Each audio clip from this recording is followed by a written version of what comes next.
recording this? Every time I hear that robot lady say recording in progress, I'm like, what? Dude, even with Coming us for it. recording, I'm always like, just make a jump scare. Yeah. Reminds me back to having like Zoom classes during COVID. I'm like, oh Yeah. shit, I gotta lock in. But hello everyone, welcome back to another episode of Talking Terror. As usual, I'm your host Jacob Harper, And I'm your co-host, Arianee. and today we have a very special guest from the Gun team. For those who don't know, Gun, who published the Friday the 13th video game and the Texas Chainsaw Massacre video game, and are also working alongside Ilphonic on the upcoming Halloween game. Please welcome Mr. Matt Szep. I hope I pronounced that right. I'm so sorry. Yeah, you got it. Matt Szep. Yes. How's it going? Doing all right. Doing all right. Thank you for joining us. Yeah, thanks for having me. This should be a lot of fun. I haven't been on one of these in a minute, so I'm a little rusty. And but I just figure my entire job here is to just talk a lot. So don't worry, you're gonna get plenty of that from me. That is exactly your job. Our pre-recording is actually the show that you probably want to hear, but that's unfortunately just between the three of us, and no one will ever know what was discussed there. A lot of Far Cry. Consider that the warm-up, Yeah. There And you go. the Far Cry was a personal favorite to me because I love the Far Cry franchise. But yes, thank you for joining us tonight on Talking Terror. I'm a huge fan of I remember playing the Friday the 13th game for hours and hours on end, most nights in high school. My good buddy Austin and I would completely scream our heads off at that game. Yeah. Shout out to my buddy Austin. And as I said earlier, before we were recording, and as many people probably know by this point, the Texas Chainsaw Massacre the Texas Chainsaw Massacre film is my favorite film of all time. Yeah. So hearing that it was getting the video game treatment was very exciting for me. So I'm very happy to have you here tonight. To start, I kind of want to ask a little bit about like your background with horror and gaming. Like, were you a big horror movie fan growing up, or was it an acquired taste? I want to get into that. Yeah. Well, when I was a little kid, I was like super fascinated with horror and being afraid, right? I have friends to this day that will say to me, like, you're the horror guy. Like, when I go to Halloween Horror Nights and I get jump scared, they're like, you're the horror guy. What the hell's going on there? And I'm like, you don't understand. I'm not the horror guy because I don't get scared. I'm the horror guy because at like a very young age, I got scared and laughed. Like, when people hurt themselves and they giggle. Well, with me, when I get scared, I giggle, I laugh, and I just have fun in that, and so I was very small, and my father kind of recognized this thing in me where I liked being scared to almost tears as a kid, and he thought in all of his wisdom he thought he could like scare it out of me, and he put this picture of Pinhead on the wall from like they did in the 80s they did like a full page ad in the newspaper of Pinhead, and so it was like this giant, just his face from that with the nasty teeth and the whole bit. And my father taped it to the wall when no one was around, and so I could stumble upon it, and it scared the ever loving hell out of me. But I've loved Hellraiser since then, and I don't know, like at a very young age, I always was like thrilled by being scared, and so yeah, I ended up very into horror. I ended up growing up a punk rocker too. I think that the punk rock and horror often does this kind of stuff, with like movies like that, right? There we go, Return of the Living Dead, the ultimate punk rocker horror movie. But yeah, so I was a horror fan for a very long time. As a kid, Hellraiser, movies like that, Friday the 13th was, a huge one, being shot in New Jersey, and growing up going camping in the kind of places that Jason is, lurking and all that. So, yeah, I've been a horror fan since I was tiny. My favorite franchise is funny as it is. Texas Chainsaw is definitely one of them. Friday the 13th is another big one. And yeah, games and horror to me at the time that I got into the game industry, the type of horror games we have now felt like they were not going to be possible, right? Because like I would have these conversations with people as I was kind of starting my career in the game industry, where I was like, we should make a game where you're the killer and you kill victims, and everybody was like, they'll never make a game like that. Flat out, I had conversations with one of the guys from the Far Cry Blood Dragon team, where I was like, make a Friday the 13th game where you're Jason and you kill campers. And he was like, no one will ever give you a dime to make that game. I tell Wes this story all the time, and we get a good laugh out of it. Because around the same kind of time, Wes was out there trying to make a game where you're the killer and you kill a bunch of teens. And, he hit whatever kind of pitfalls and similar conversations that I was having. So to one day end up working on the game, one of the first games where you're playing as the killer in a horror movie, was quite a full circle kind of thing for me. But yeah, so to shorten up that crazy brain dump there, yeah, I've been a horror fan my whole life and also a gamer, and I started in this industry elsewhere, and when the opportunity came up to work with the team on Friday the 13th, I pounced on it. And yeah, now I've been at Gun for 7 years, and we're coming up on our fourth horror title. And yeah. That's so cool. No, because like what you said about Friday the 13th and how back in the day people were like, oh, they would never, Yeah. buy that game. And then, you have titles like Dead by Daylight where that's kind of the whole point. You're the killer and you get to torment these people. And that, exploded. And now you have, Friday the 13th, Chainsaw Massacre. You have Killer Clowns, Evil Dead. Like, you have all these. Like, because I know back in the Atari era, there was like a Texas Chainsaw Massacre game and a Friday game and an Elm Street game. But it's like, those were just kind of, with the technical limitations, there really wasn't much you could do. That's so right. To see, big horror IP kind of rework its way into gaming culture, and this kind of new wave that we're in has been it's been cool. So it's funny to hear that background. Yeah.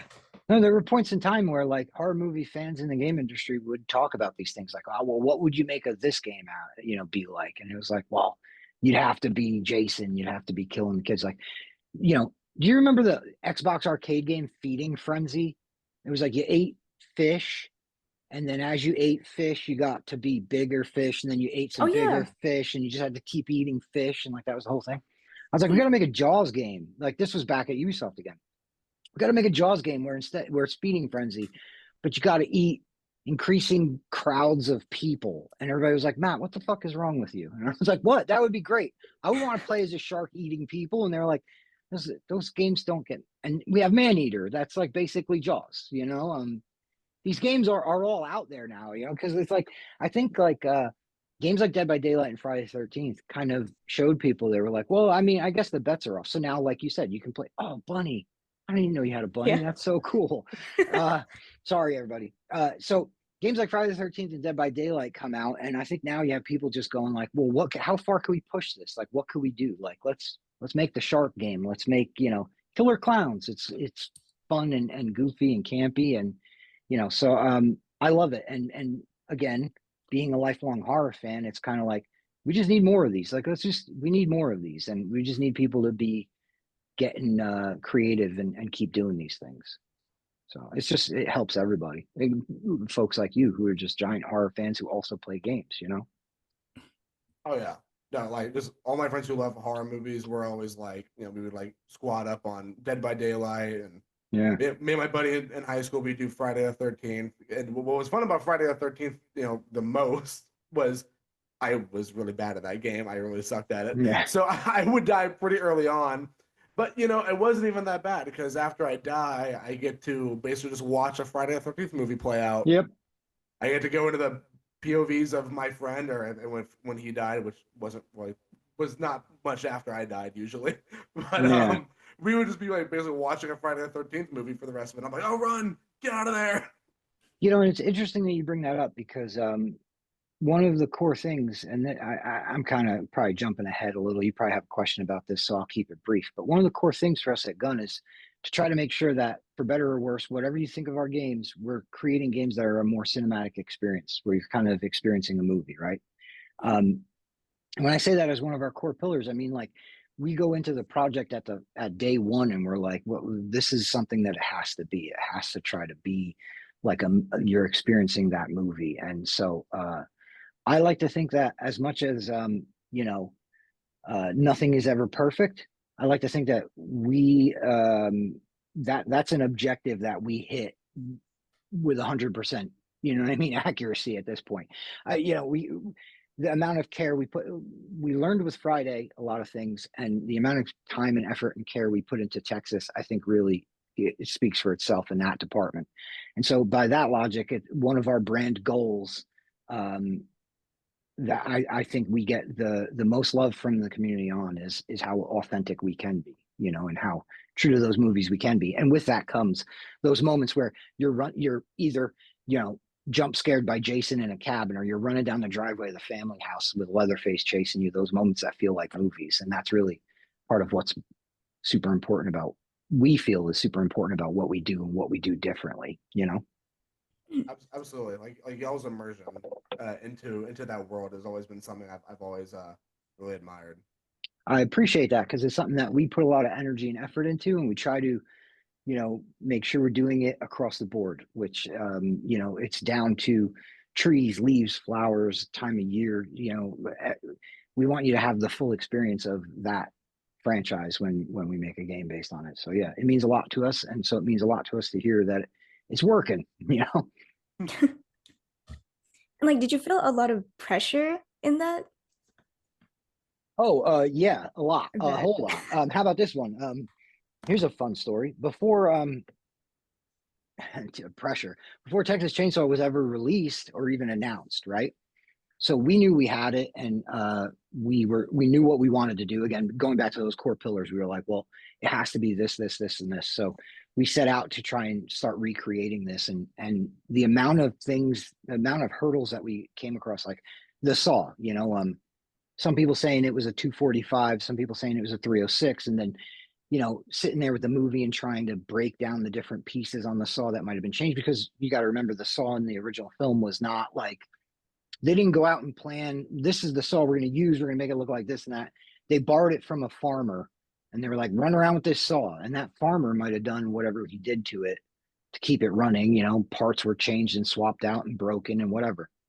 So from minute one, we knew we needed some photogrammetry work and some reference photography, which I was like, at the time, still just getting into photography. COVID was going on, and our partners, who you guys know as Sumo Digital now, are in the UK, and they're like, normally we would do this, but we can't travel internationally. So I was like, I have a camera, and our executive producer Ish was like, I got a camera, I like taking pictures. So we got in a rental car and drove out to an old Texas farmhouse that we were able to rent on Airbnb to go and try to capture what Texas looks like in photos, right? Wow. And while we're out there in this old Texas farmhouse, we're analyzing a Blu-ray of Texas Chainsaw Massacre, trying to figure out what parts of what saw, and emailing back to Lexington all these silly saw details, like, well, no, it's this kind of muffler and that kind of. And I had one day there where it was, God, I don't even know how hot. The kind of heat where you just are frying all day. And we spent the whole Normal day in day, Texas. yeah, basically. And we spent the whole day trespassing, which again is another kind of. I mean, listen, I'm no prude. Like I said, I grew up a punk rocker, so I broke a few laws in my life, but like we were breaking them minute by minute. You know, we were like, we don't want to take pictures of that. Let's just hop that fence. We almost got killed by a bull. I ran into a bobcat. Um, Later that day, we were climbing fences on the side of a highway and crawling through brush, and I, like a goofball, got what is it, mesquite thorn. Like, you guys are Texans, I feel like you would know what a mesquite thorn, like they're like a straight on toothpick through the bottom of my Van sneaker, and it poked my foot and I bled. Like, I was miserable. Right. We took pictures for like, I don't know, 14 hours that day, and then the rights holders contacted us and we're like, we want to have a barbecue and we want you guys to come by. And I mean, normally you would be like, I don't want to go meet the rights holders for this new project after this kind of a day. I want to have my wherewithal, you know?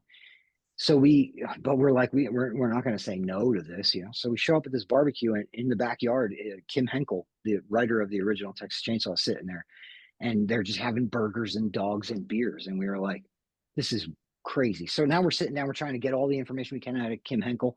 And now I bring all this up to say, like, you think about that day alone was probably one of the most ridiculous days I've experienced. And when I tell the story, I feel like it doesn't feel real to me either, because I was maybe taking pictures for a year, and next thing you know, we created this thing that we helped create this thing that now I can still play and I can see those photos and I can see all that brought to life. But yeah, to cap that day off with like, now let's go have a chat with the some a hero, basically a hero of yours who wrote a movie that you idolize, worship, and adore.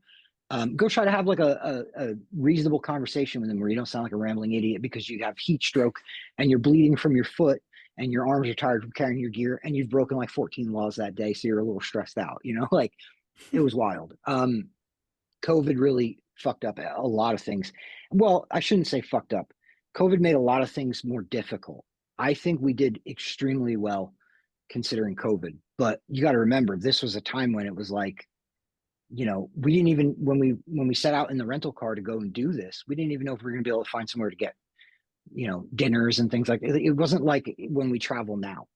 I met Jacob at Texas Frightmare, and I mean, the comparison of traveling for like a Texas Frightmare a couple of years later versus during COVID was like night and day. It's like, what restaurant do we want to go to, because they're all open.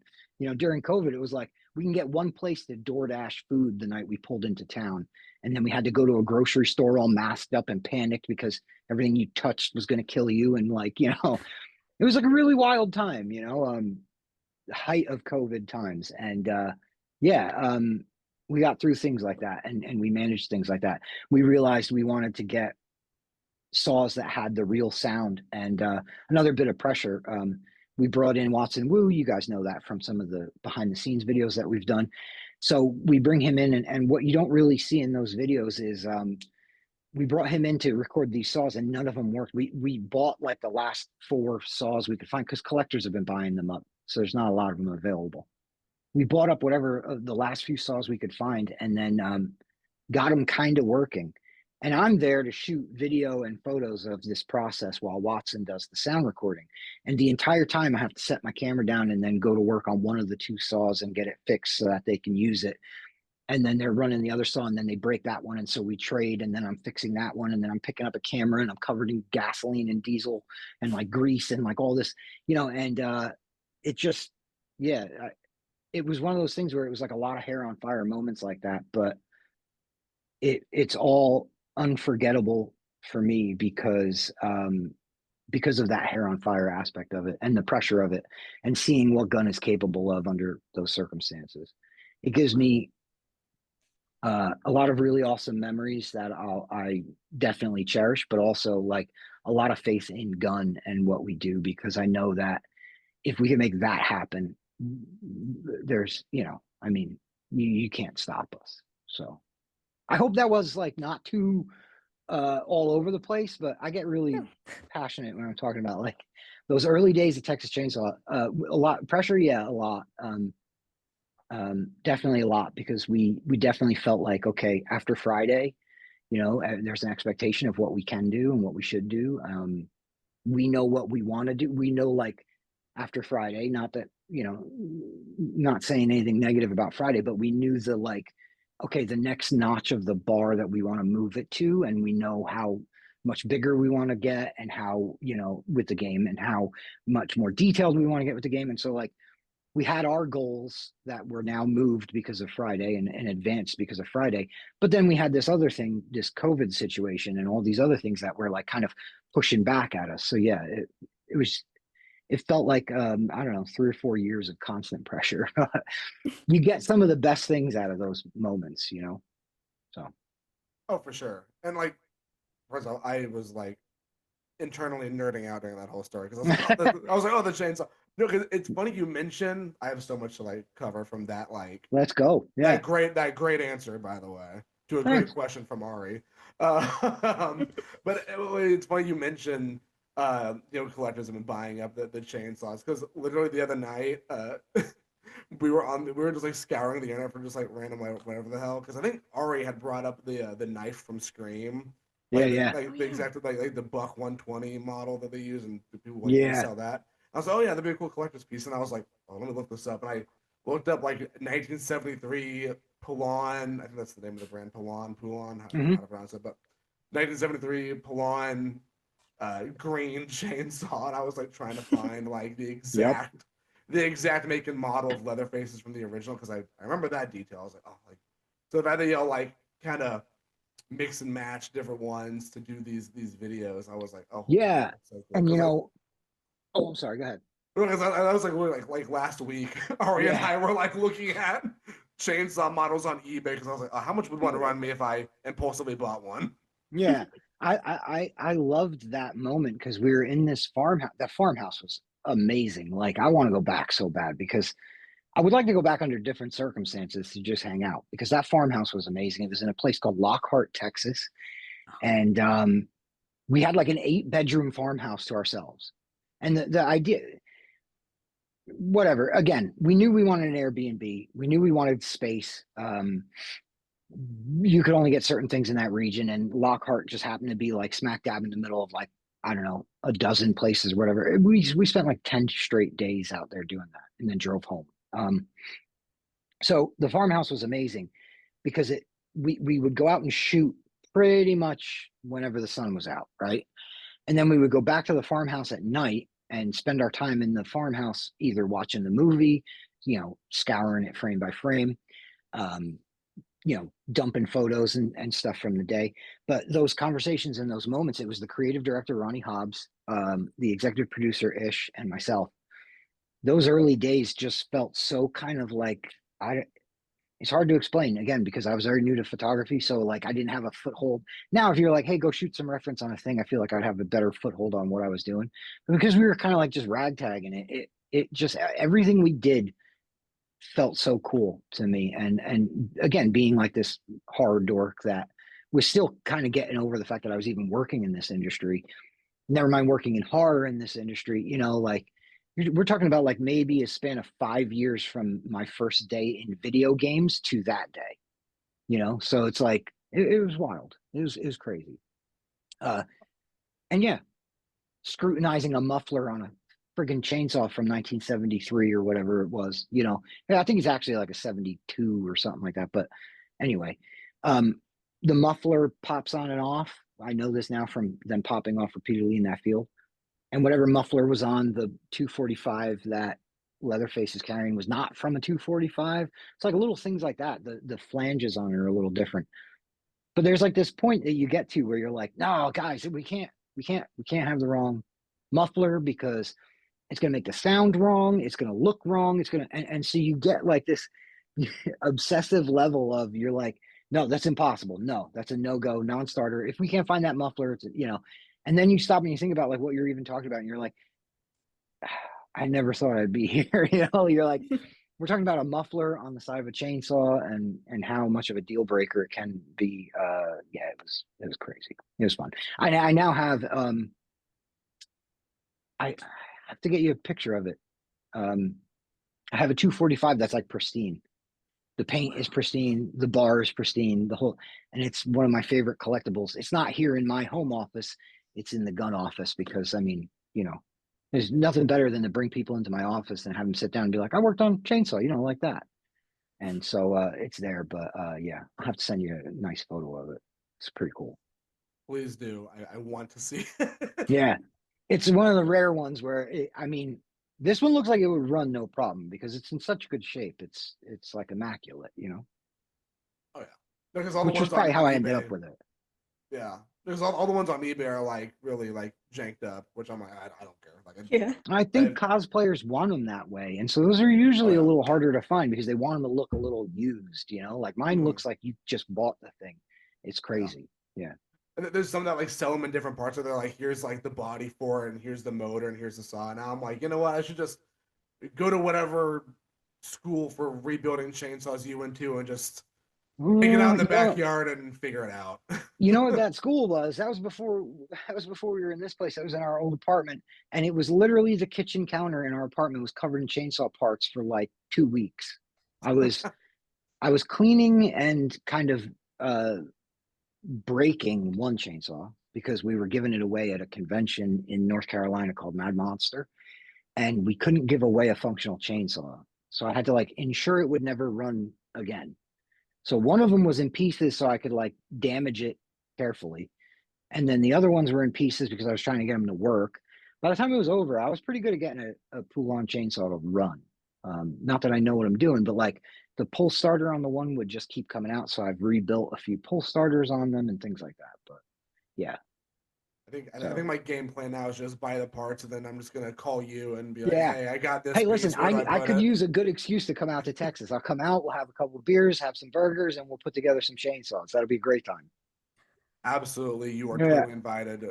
Ari and I will take you to the best barbecue joints, Let's go. and 100%. we can frame by frame analyze Chainsaw Massacre. Yeah. Like it's funny because That's we've been that's how doing I a party. So, you know. fuck yeah, that's how you party.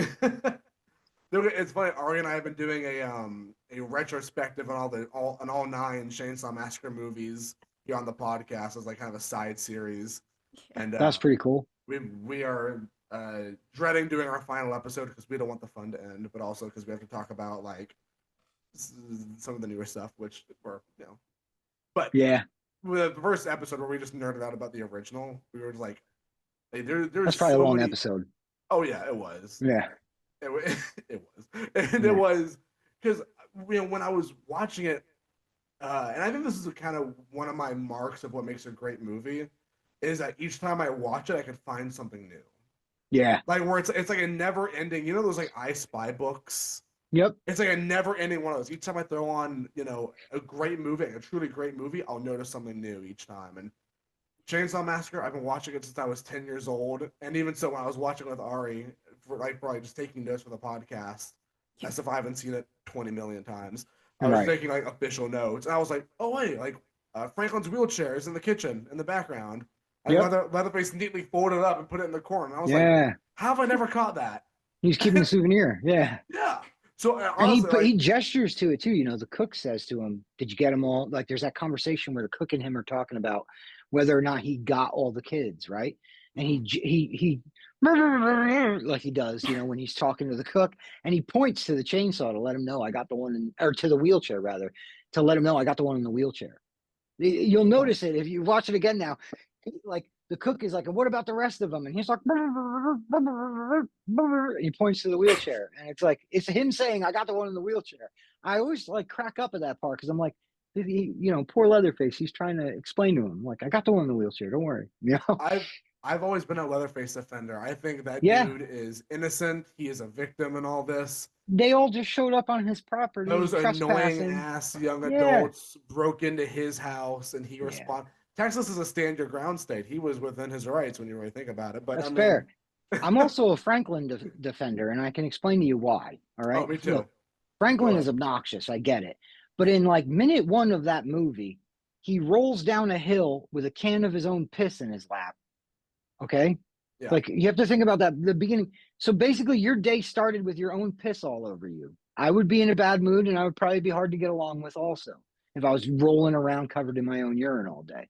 And he didn't even get to finish zipping up as he was rolling down. So he was That's what I'm saying. exposed. And Yeah. it was Exposed, piss all over yourself. That's a terrible day, man. Like I wouldn't no.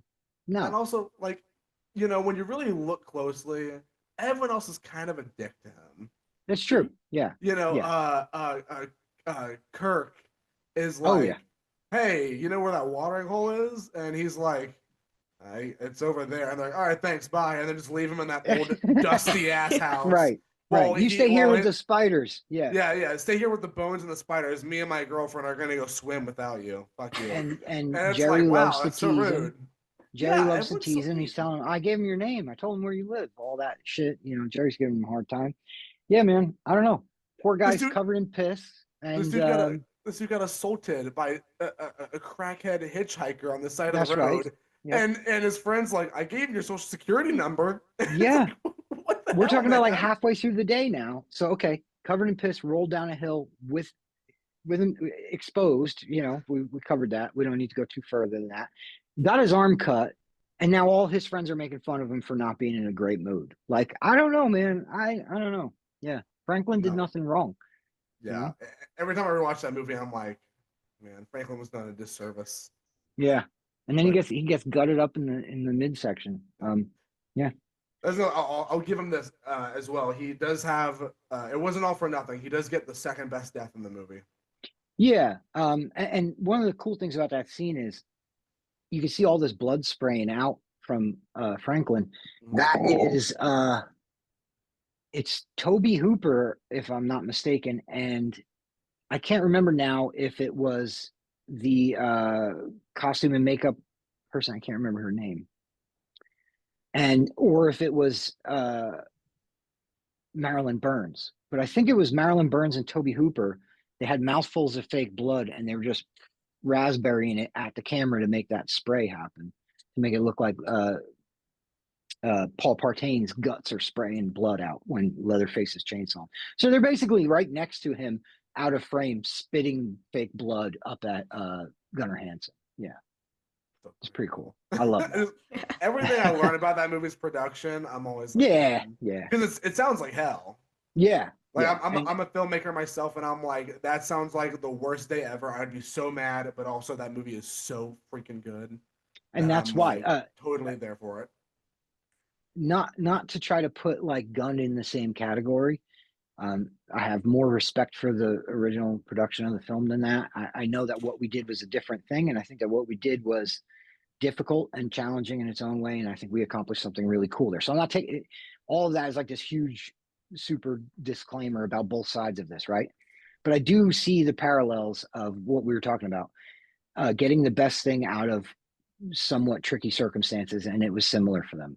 We didn't face the challenges they did, and I'm not purporting that we did, right? But like they were under their own set of challenges that led to them creating this thing that's one of a kind and unique, and I think that's pretty cool. I think it's pretty cool that we faced our own version of challenges and we made something that I like to think is a pretty unique video game. And so yeah, there's a thread there somewhere. I don't know. Somebody smarter than me can connect it. Because your day in Texas with the thorn and that was one of 10, buddy. Yeah, that was one of 10. 1 of 10 days. The next day we woke up and we did it all again. So it was like, oh, fuck, shit. 10 days of surviving Texas. Yeah, this is the most difficult, best time of my life. But like you mentioned, you ended that day having barbecue and beer with Kim Hinkle, which totally not jealous at all, by the way. Yeah, and then he signed my arm. Then he signed my arm with a Sharpie. When we were leaving, I was like, "Would you do me a favor and sign my arm?" And he was like, "Why?" And I was like, "Because I'm going to go in the morning and get it tattooed." And he was like, "I don't know, man." And I was like, "Oh, I'm sorry." I thought he didn't want to do a signature, and I was like, "I'm sorry. Is that not cool?" You know, like I know we're at a barbecue, and he was like, "No, I don't think it's cool. Like, I don't think you want to have my signature on your arm forever." I was like, "Oh no, my side, I definitely do. If you're okay with it." And he was like, "Well, all right." And he signed my arm, and then I went to a tattoo parlor out there. Wait, let's get that a little closer there. I went to a tattoo parlor in Austin and got it tattooed that day. And then a long time later, when I got back to Lexington, I had my friend Bella Nightmare do my Leatherface for me there. So that's a little pretty cool lady Leatherface running down the driveway. So yeah, that was that night. That was the night that we had burgers with him. So yeah, that's so metal. I told you I'd never forget it, and like I mean, I kind of helped make that real. So every time I see my arm, I'm like, oh yeah, that was a pretty cool night. I would do the same thing. Isn't that wild though? Like, if I can just be a fan for a minute, it's wild to me now, even sitting here and telling the story that like that was a thing that happened. And yeah, I geek out over my own story because I'm like, man, you know, that's one of those things that like, again, we were talking about it. That might have been before we were recording. We were talking about when you're dying, the things you'll think back on. It might have been in this show too. I don't know. It might have been recorded, might not, whatever. But we were talking about that. And that's what I mean by it, because it's one of those stories that to me is so unlikely and random and cool. And I love it. Yeah. Sorry to derail things there. Oh no, absolutely. Nothing to apologize for. I'm loving every I haven't talked about Texas like this in a while, and I'm very enthusiastic about it. Call me every week to talk about Chainsaw. Yeah. I will gladly. I'm going out on a limb here, but I really think it was I've got 24 games titled credited to me at this point in my career, and I think it's my favorite one that I've been a part of, because there's just so many stories like that you wouldn't get in other scenarios at other companies or on other projects. And so, yeah, I think it's number one of 24 for me, at least, you know? I can definitely understand that, and also, I mean, if you don't mind me nerding out about Kim Hinkle a little bit, because I had a specific thing I've been Yeah, itching you to met him at ask. Frightmare, right? Yeah, Did you meet him at Frightmare? You did? I did. I got his autograph on my steelbook. Awesome. Um, which The you nicest person. he's so nice. He is. He's great. Yeah.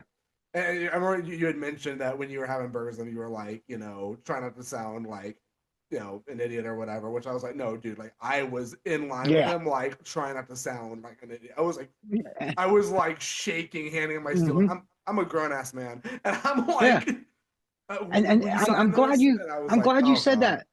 I'm glad you said that because that feeling, that's what I was trying to convey, and I don't think I Mm. articulated it as good as I could. That feeling would be like kind of nerve rattling on like a good day when you wake up in your hotel or in your house and you're like, I'm going to the con today and I'm going to meet Kim Henkel. And you're like prepared for that. You still would be a little rattled when Oh you're yeah. like, I'm doing this whole other weird thing.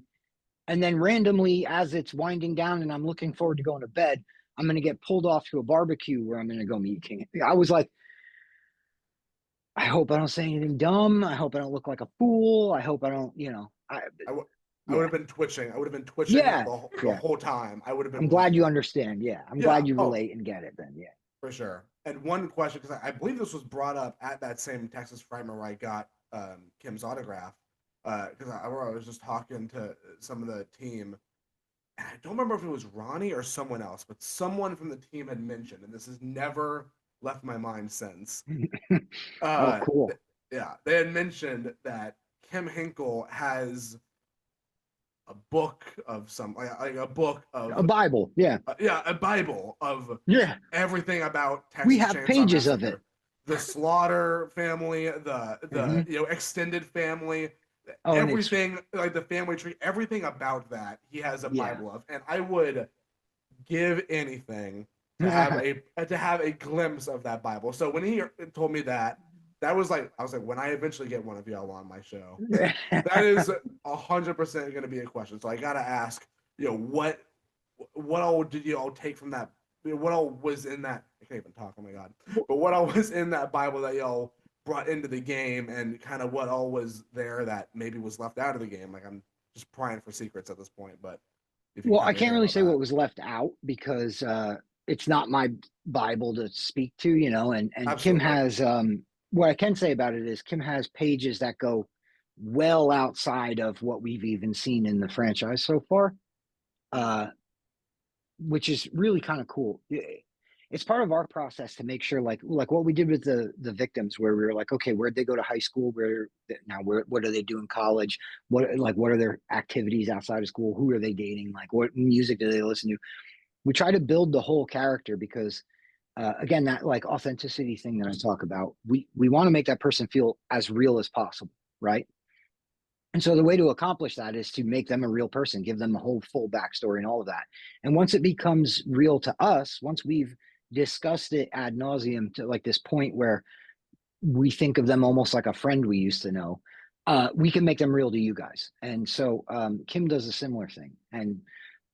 But what Kim does is he even goes wide. Like, so what were their grandparents like? What was like their cousins and their uncles and all that other shit like? So there's a lot in those pages that didn't make it to the game. There's a ton in there, but Sissy Sunshine Slaughter is from not verbatim, but like the genesis of Sissy is from Kim's Bible. The genesis of Hands is from Kim's Bible, and they both needed more. They both needed to be kind of like fully realized for the game, which Ronnie, our creative director, did.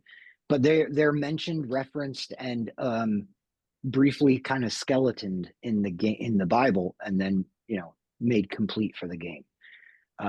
So yeah, there was a lot of things, and then there's like some details that we kind of took into account when crafting lore and such. Things like background on some of those other family members, and you know that kind of a thing that we kind of tried to incorporate into how they act and all of that. So yeah, there's a ton there. We have some scanned pages of it, which is pretty cool. Of course, I can't give them to you or show you them. I wish I could. I wish I could right now just be like, yeah, it's right here, but we couldn't do that. But we have them and we did study them, and we kind of cherry picked the bits that were going to fit, and then Ronnie turned them into something that works for the game. And so that's where Sissy came from. Hands. Nancy, I don't think Nancy is in the Bible. I think Nancy is, or she might have been actually. She might have been, but she might have been very thin in like what was written about her. But either way, yeah. Kim has a full character Bible that goes back generations, goes forward a whole bunch, goes laterally a whole bunch. Like there's a lot there. It would have been cool to see all of that make it to a movie of some kind. I love that. No, because like even all the way back in like high school, I was writing like Chainsaw Massacre like fan sequel scripts, basically Chainsaw Massacre fan fiction, where I was like writing about like Grandpa Sawyer's origin story because and I talk about this on the first episode of the retrospective. There's a line in the original Chainsaw Massacre where Drayton is talking about Grandpa, and he mentions, "Oh, Grandpa's the greatest killer there ever was. He did 60 in 5 minutes one time." Or something along those lines. And I'm like, is he talking about cows or people or both? Because like, what was really hot because like to this, to that family, cows and people are interchangeable. Which I mean, that whole mindset makes that line 10 times scarier because you don't know what exactly he's talking about. But that's what I've always like. That's always stuck with me. I'm like, man, like Grandpa must have been like a fucking menace. So I've always wanted to see a movie about him. I've always wanted to see like an expansion on other members of the family and just. I would like to see young Grandpa. Yeah, let's get young Grandpa going. No, that's exactly. I was like in 10th grade, like trying to write a Grandpa origin story. Yeah. Well, I mean, not to spoil your Grandpa origin story, but I will say this: the reference to the hook and pull gang in that line, the cook says to him, Grandpa killed whatever, blah blah blah, and this and he's like, he could have done more if the hook and pull gang could have moved the beefs sooner. So what he was alluding to was Grandpa was so good at killing the cows that the gang that hooks him and pulls him out of the way so they can run up another cow and kill it couldn't keep up with him. And that's why he says the hook and pull gang couldn't get the beeves out of the way. They were talking about cows. But, I mean, Grandpa, he's the greatest killer there ever was. So, I mean, it could be humans too. But, yeah. Yeah, something tripped in your mind there, and I saw your hands go to a keyboard, and I was like, is he going to start Googling things now? Or is he writing fan fiction while we're talking? He's like, this gives me a great idea. you did catch me. I'm pitching. I'm pitching my next movie. I have a new one sheet, and I want to read it. Oh yeah, that's awesome. You're the first person I'm sending it to when it's done. Yeah. No, because I have like a million pitches for Chainsaw Massacre shit. Because I've always said, like, as much as I love Leatherface, when you really get into like the nitty gritty of the family, Leatherface is kind of the least menacing aspect, which is scary as hell. Like the guy wearing a skin mask and a chainsaw and beating people over the head with hammers. If he's the least of your worries in this family, then that says a lot about the family. I think one thing that studios kind of forgot along the way was to implement that family aspect, which is another reason why I love the game so much, is that it not only brings the family aspect back, it expands upon it with Sissy and Johnny and Hands and Nancy, which I appreciate the hell out of it because I've always loved that family tree. And that was one of those things that very early on was important, getting the 3 verse 4 mode, because at the time it was like, well, you know, the expectation would have been you play as Leatherface and then a bunch of kids like 1 verse 5 or 1 verse 6 or whatever. Getting the 3 verse 4, because then you could have those family dynamics, have them interact with each other a little bit, have their skills kind of play off each other a little bit. That again, that family aspect became like a little bit of a through line too. So I just noticed. So if I keep looking like I'm looking over there, it's because I can see the reflection of Jacob in my Far Cry poster, and I keep going like, who's in my office? You know, but it's Jacob in my. So sorry if I keep getting sidetracked there. No one would have noticed that. I don't know why I had to bring it up, but no one was going to be like, why is he looking at that? But I'm in Far Cry. I'm in Far Cry Blood Dragon. That's right. New I still DLC. just had to bring it up. Yeah.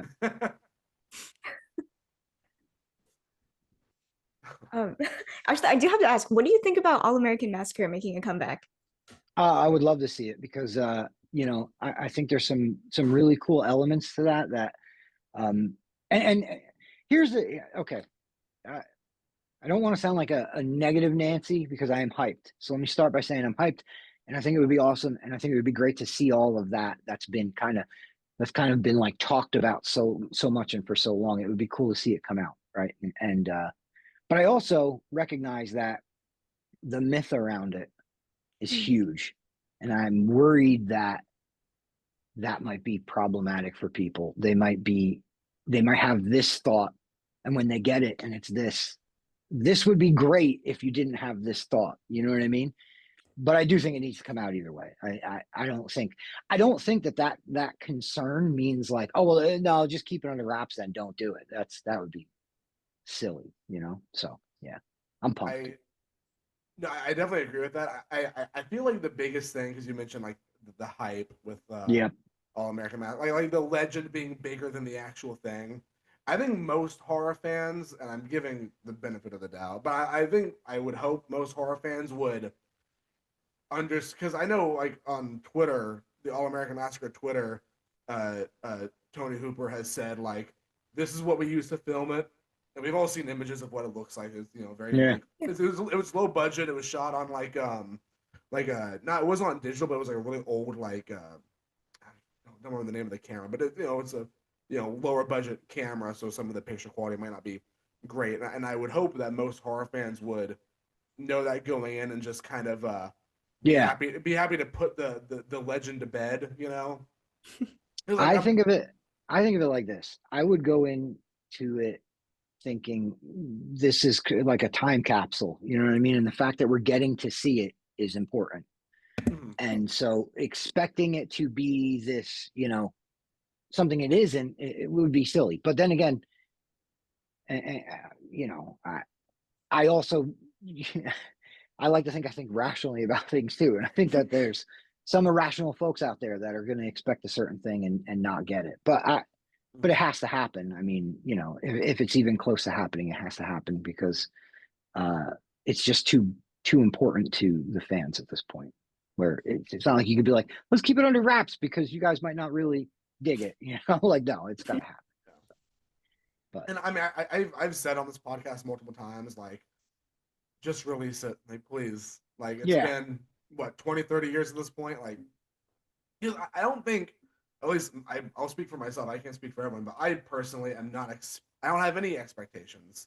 I'm no, not. yeah, I'm not expecting it to be a masterpiece. I'm not expecting it to be like the Snyder Cut, where there's like right, like a mythical legend around, and you're expecting a 4 hour grand epic. Like, no, it's a shot on old video thing that I watched the document. I watched the In Search of All American Massacre documentary. I watched that, and it apparently started off as like a proof of concept short, and they just kept bringing the actors back to shoot more, and then it yeah, kind of just spiraled into a close to a feature film. Um, that's kind of what I'm just going in expecting. Like, I'm just going like, this is someone's passion project they shot in their house with some friends as a love letter to their father's work. yeah, And I think I would hope most people have that mindset. But I already know, like, if it ever does get released, some smart ass on the internet's gonna be yeah. like, I expect it to be better. Like, oh, 30 years of hype for that. It's like, no, we just, like you said, it's a time capsule. We should just appreciate the fact that this That's right. exists and take it as is. Like, hey, this is here. We could put it to bed, and we could Yeah, all look at it and keep it there in the franchise history, because it's always been like a big question mark on the franchise's history. And when it's like, Right. wouldn't it be nice to yeah, just put it on the shelf and say, right, there it is, it's there, move on. right. And I think that I could be dead wrong in my concerns too. I think that a lot of people can give it a lot of leeway and just be psyched to get to see it. I think that um, the nostalgia factor for something like that, especially something that you know was made low budget, this tiny little thing that really was never supposed to see the light of day, just prove a concept to get to that point and get it out. I think they can appreciate that. I could be dead wrong, and they could eat that up. But I also, I see how these things go with, you brought up the Snyder Cut thing, which was a good example of the hype outweighing the result. And I don't think that I think that if they had gotten that sooner, you wouldn't have had that as much of that problem. So sometimes the wait is the problem, right? You know, like the hype over the thing builds it up too big for you, and yeah. Exactly. I hope that the creative work can be appreciated for what it is, because I'm sure it's going to be fucking rad when we get a chance to see it. So Yeah. Oh yeah, 100%. Like I mean, Ari and I have like reached out to some people, and I've reached out, to Tony Hooper. I'm like, please, like, if you ever want to come on the pod, totally yeah, welcome. Like, I want to nerd out about this with you, and I've talked to some people close to Tony who have, confirmed the existence of All American Massacre, and I'm like, whatever y'all need, we yeah, will. I want to be involved. I want to help y'all out. I want to like see this. I want to see this through. So I've been, Ari and I have been keeping a close pulse on it, and I really hope we get something about it yeah. soon. Same, same. Because, like you said, like the longer you wait, the longer you let this kind of mythology of it build up. Well, then that lets in more worry You for. get closer to that concern, right? Where then when Yeah, it does come out, people can be like, "Whoa, wait a minute! This was supposed to change the game completely." And it's like that was what like you built up. if this came out 10, 15 years ago, people would be like, "Oh, cool." This is fucking cool. Yeah, Right. yeah, right. But nowadays, I think again, like with the saga, you have people who would be like, "All this hype for that?" Like, it's like, Yeah, no, yeah. just Those enjoy that we comments, have and it. when you say that, I feel like I could see the tweet in my head, and that's Oh, what I me don't too. want. I don't want to be, the case. That's what I don't want to see. Exactly that comment. All that hype for this, and it's like, dude, you Yeah. you did that, I'm so chronically online that, as I said, I saw the Yeah. tweet manifest in my head.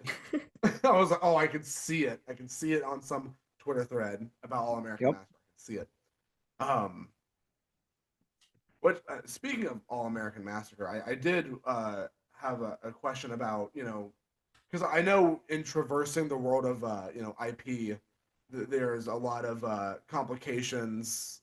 Uh, Yeah. it's kind of a minefield of complications, and don't want to step on people's toes, don't want to rustle any feathers. But I remember, through Don't want the to end up in court is probably the biggest one there, oh yeah, So no, yeah, that's 100%. But yeah. and I Don't want to remember end up seeing. sued, Yeah. Oh yeah, no, especially with like Friday the 13th, how that Yeah. was um, going Anything on. that could have put I can't this is one thing I can say on that topic. Anything that would have put anything in jeopardy, and from here forward with gun, we won't we won't touch, because that Friday experience was horrible, and so anything that's in any way shaky, gun immediately would just back off from. We kind of know that now, Mhm. so Which, if you don't mind um, me asking, like, since you brought up the kind of closing of the Friday the 13th chapter, what was your kind of, because I remember when we talked before, I think it was before I was recording, but you had mentioned that you would come in to work for Gun yeah. quite a while before the kind of closing down of those servers. So I was curious, like, what your kind of perspective on that was from Yeah. working with Gun, and because it was sad when it happened. I was very I was sad about it, and it's unfortunate. But I do know that to my understanding, it was the lawsuit that kind of put the nail in that Yeah. coffin. Yeah. I came on to gun around the rage update. So I got in there, and then it was like things might be back on, they might not, and it might be over, and then it was over. But we were still able to operate. So if you remember, we were still able to make some patches and do some things. So we spent some time doing that with Black Tower, and then we had to shut down the servers, which was much, much later. But yeah, the only way I could explain it would be painful. I think that that period of time for Wes, for Ronnie, for people, like the way I talk about what Texas means to me, and being a part of that Texas Chainsaw, the development of Texas Chainsaw from day one, having Wes come into the office and say, "We got Texas Chainsaw," and everybody being like, "Holy shit, this is amazing!" And then, you know, the kind of train leaving the station all the way up to now. Um, it was that for them. It was that really kind of like a catalytic moment for Gun and for folks like Wes and stuff. And so it was very painful for them. And I know that a lot of fans don't want to hear that. And look, man, I don't. You guys can take what I say and you can trust me on it, or you can call me PR man or whatever. But it was pretty hard on the team, and it definitely it hurt a lot of folks there. Wes still has feelings about Friday the 13th, you know what I mean? And so yeah, but for me and from my experience, I try to look at things in this industry in terms of like, what could we have done better? What could we do different? How can we adjust? What can we do next time? And I try not to get too stuck in you know, the things that don't work out, that don't go right. And that lawsuit, I don't really feel like looking at it. There's a lot that we could have done differently. I think that obviously we weren't involved in the lawsuit, but I mean in terms of handling the game. I don't think there's a lot that we could have done differently. I definitely think there's things we could watch out for.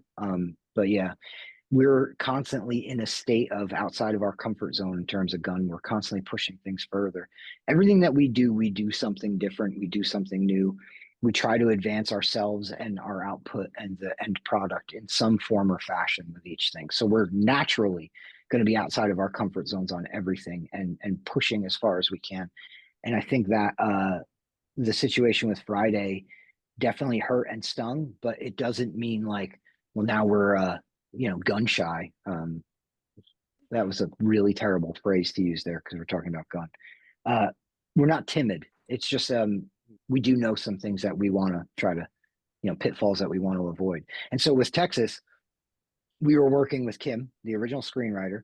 So a situation of, because if you remember with Friday, it was the screenwriter getting rights back to their script that created that whole long drawn out problem between Cunningham and Miller. We knew that we had Kim Henkel from Exerbia Vortex, who is the original screenwriter with the rights, and everything was kind of buttoned up. So like, okay, that wouldn't happen again. And I mean, honestly, you heard a similar thing happen with Hellraiser. But luckily that all was a situation where all parties just kind of said, okay, cool. Clive Barker is petitioning for rights. We're going to make a deal. We're going to figure it out. And here's how we're going to go forward. And then we got the new Hellraiser movie. We're getting a Hellraiser game. And there's a Hellraiser show that's like in talks still. So that's a perfect example of the same situation just working out better. In the situation of Friday the 13th, obviously it didn't go that way. We knew we wouldn't even have to go down that road with Texas because we had Kim. But I guess that's way off topic. That's a bunch of background that you didn't really ask for. You were asking my perspective on it, and yeah, I know when I got hired at Gun, it was definitely something that everybody loved very much, but also it was kind of a bad spot because everybody was very hurt by the situation and really upset about the situation. And so then when the time came to have to shut down the servers, which is another thing that kind of hurt everybody all over again. And you guys saw,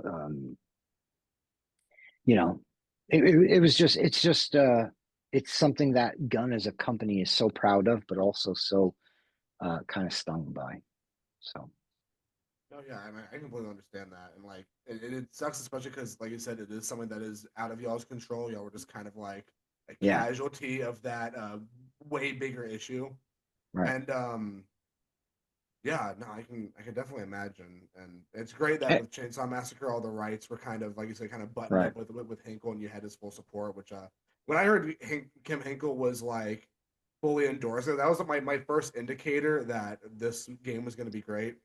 And I definitely agree that, I mean, with y'all talking about how, with Friday the 13th, y'all knew y'all could endure, and we're, you still going after, making horror games.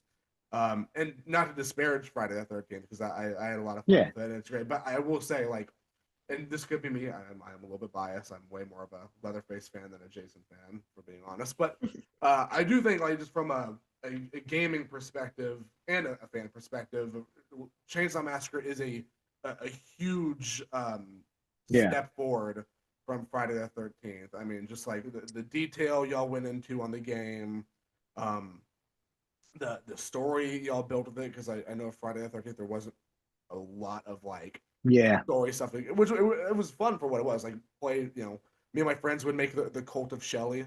We would all play as Yeah. Shelly and like run around and chase Jason. That was fun. But You also have to remember too, to that point in Friday the 13th, you didn't really get a ton of info. I mean, you didn't get a ton of info on the people in Texas Chainsaw. You got a little bit from their group, but Friday the 13th by nature in all the movies that they made, there you didn't get a bunch of background on the counselors because everybody knew they're just here to get killed by Jason. Like, let's just get to that. But that exactly is it brings up another core pillar for us, another thing that we really stress. We don't ever want to make the same game twice. We don't ever want to be doing a thing where it's like a retread of what we've done, and so sometimes that causes problems for us, right? Like, just realistically, any endeavor, if you're constantly trying to push yourself further, you're again outside of your comfort zone the whole time. You're in untreaded waters, or however the phrase goes. And so when it goes right, you get that. You get Texas being like an evolution on some of the things we learned with Friday. And I'm just pumped for the future because I think that, well, first of all, Gun didn't go out of business. We're still here. We're still in business. We're working on Halloween in a support role for our partners at Ilphonic. That's really Ilphonic's baby, and we came in to kind of help wherever needed and co-publish. But I think that obviously, Gun's not going away, so you're going to see the evolution of Texas in something else, and we can only keep getting better if we keep pushing like that. So it makes me really inspired to be there. There's a reason I came over at the point that I did, and now I've been at Gun 7 years. Matter of fact, 7 years in a short while. I remember we moved to Lexington from North Carolina like the weekend following Thanksgiving. So I'm coming up on my 7-year anniversary at Gun, and I don't have any plans to leave. I love what we do, and I think that little things like that when I talk to you guys about core pillars, it's not me trying to be like corporate jargony or anything. It's more a matter of me saying these are the things that we firmly believe in. And what's awesome about a place like Gun is everybody there firmly believes in those things. We're all there because we all are passionate about doing that thing. And you don't get that everywhere. So that evolutionary moment with Texas where some of those core concepts kind of, and to be able to look at Texas and Friday and say those are very different. They're different than other games in the space too. No shade to any other games in the space, because I'm a firm believer that all horror games, just help each other out. The more horror games we have, the better, for all of us, right? But we're different from Dead by Daylight. Both of our games are different from Dead by Daylight. They're different from each other. They're different from Clowns. They're different from Evil Dead. That's important to us, and I think that's one of those areas where you can say a lot of things about those games, Friday and Texas. But that's where they shine. They're creative new ideas in a space that needs creative new ideas. So that's a very rambly answer. Sorry. No, Listen, I liked it. when you edit this, if you edit at all, when you edit this and you cut a bunch of me jibber jabbering out, do not feel bad. I talk too much, but I just haven't done one of these in a while. I used to have a podcast of my own. I love doing this. I love hanging out and talking about this stuff. So I get rambly, and I apologize for that. What was your podcast? It was called Radio for the Creeps. And I love that title. Yeah, I used to talk about horror movies, and I had this thing where I would just it was like post-COVID trying to learn how to do some audio editing and stuff. But we were still in work from home, but it was post-COVID. So I was like, I'm going to do this podcast thing. And I talked about horror movies, and it was great. And I had a great time doing it, but I couldn't devote the time that what you guys do takes a lot of time and energy. And I couldn't put that kind of time and energy in. And so it was like, I was kind of like half-assing this thing. And I was like, I need to either whole ass it or give up, And so I hung it up after a season, but Well, then I appreciate you saying that. yeah, but no, but like that's like I totally get that though. I mean, podcasting can be like it's such a time commitment. yeah. And there's times where you're just like, you know what, you don't feel on. There's a level of on that you guys have to be. You have to be ready to go talk to some guy who's going to blab about things, and like, I have to try to present, and like, let's be real. There are days where you're like, I don't want to do that.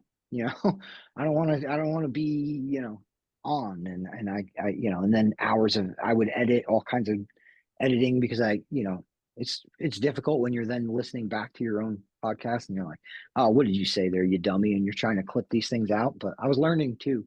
So that was cool. I always tell people I hate the sound of my own voice, so editing the podcast is like my own personal hell. Yeah. And I'm Yeah. like, man, I'm gonna have to like pay an editor off of Yeah. Fiverr. I'm gonna lose it. Or just go full fuck it mode, put the whole thing up. Who cares? Like this episode is a half an hour. The next one, 3 hours. I don't know. Yeah. Well, usually for interviews, I keep the whole thing uncut, but then sometimes Ari and I do like episodes where it's just us talking, and it goes off into like what turns into like a 2.5 hour video of us rambling, and I'm like, I gotta cut this out. I gotta What rein were this we one talking in. about? Because half the time we'll be recording at like 2 a.m, and it's like we're both delirious and just talking about whatever the hell, and I'm like, I look back on it the next morning, I'm like, what the fuck were we doing? Funny story, and I'll keep it short. I say that every time, and I never do, and I'm sorry, but I'll keep it short for me. My version is short. Andy, who is one of our community representatives at Gun now, he wasn't at the time. He had a podcast called Dead in Santa Carla, and he had me on, and he wanted to talk about Silent Night, Deadly Night, which is like, I mean, it's a great horror movie, but it's not like pure cinema or anything. We talked for 3.5 hours about Silent Night, Deadly Night, and he posted the whole thing. It's probably one of my favorite times being on a podcast because I mean, never mind off the rails. There just weren't rails. We would just be like, this actor, and you know what else they were in? They were in this movie, and that movie was really great. But it's a lot like that movie. It was just terrible. And his poor co-host was trying to like keep us in between the bounds of the movie we were talking about, and we were just gone. It was over. Yeah, it was fun. I was just telling Ari, like, I think it was like the third or fourth episode of this podcast years ago. I had on my buddy who's also an indie filmmaker, Peter Hatch, and this is like our first time like talking to each other. So I was like, I'm gonna do a professional interview, ask him about his short films and all his stuff, and then we just like clicked so much that it turned into a 4-hour video of us just talking about our favorite movies of that year. Like we started like ranking slasher franchises, and that was like, I'm supposed to be like interviewing you about like professional, like award-winning films. We both just started this like 30 minutes into it, we were gone, and we never It's supposed stopped. to be a YouTube video, and instead it's like a Blu-ray box set. And you're like, what are we doing? Like, what are we doing here? I remember I posted it, and my parents were like, "You gotta reel in these run times. No one wants to hear you talk for 4 hours. Get this under control." Yeah. I love you, son, but I'm not listening to all that. Yeah, kind of. It's like 4 hours is a bit much. I was like, okay, it was. We went off the rail, but speaking of going off the rail, I had a question I was gonna ask. Oh yeah, sorry, I probably interrupted you. Oh no, you're good. I'm all over the place tonight as well. I came home from work and immediately was like, let me throw on my Chainsaw Massacre shirt and get let's go.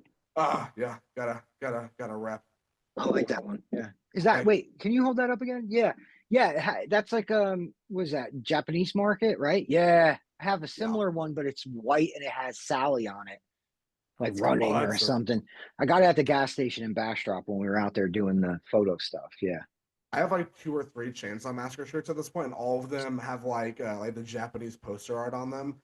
I love that. Yeah, the Japanese poster art for Chainsaw Massacre is just so fucking cool. Yeah, I'm starting like a collection of them at this point. Yeah. Yeah, but what I was gonna ask before I like completely derailed into the Friday the 13th stuff, was about not stepping on anyone's toes and sort of the minefield of IP complications. Because I remember during the games during the game's run, I noticed a lot of fans, and I was wondering it myself, asking about other characters outside of the original film, like Chop Top or Vilmer from Next Generation.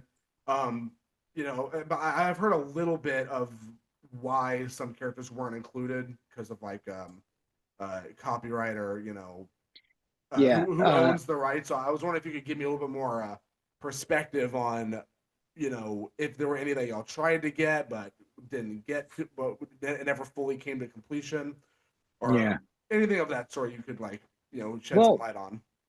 Yeah, getting rights is not my area of expertise, But what I can say in that regard, right? Because obviously, you know, while I don't do that work, I'm around for that work.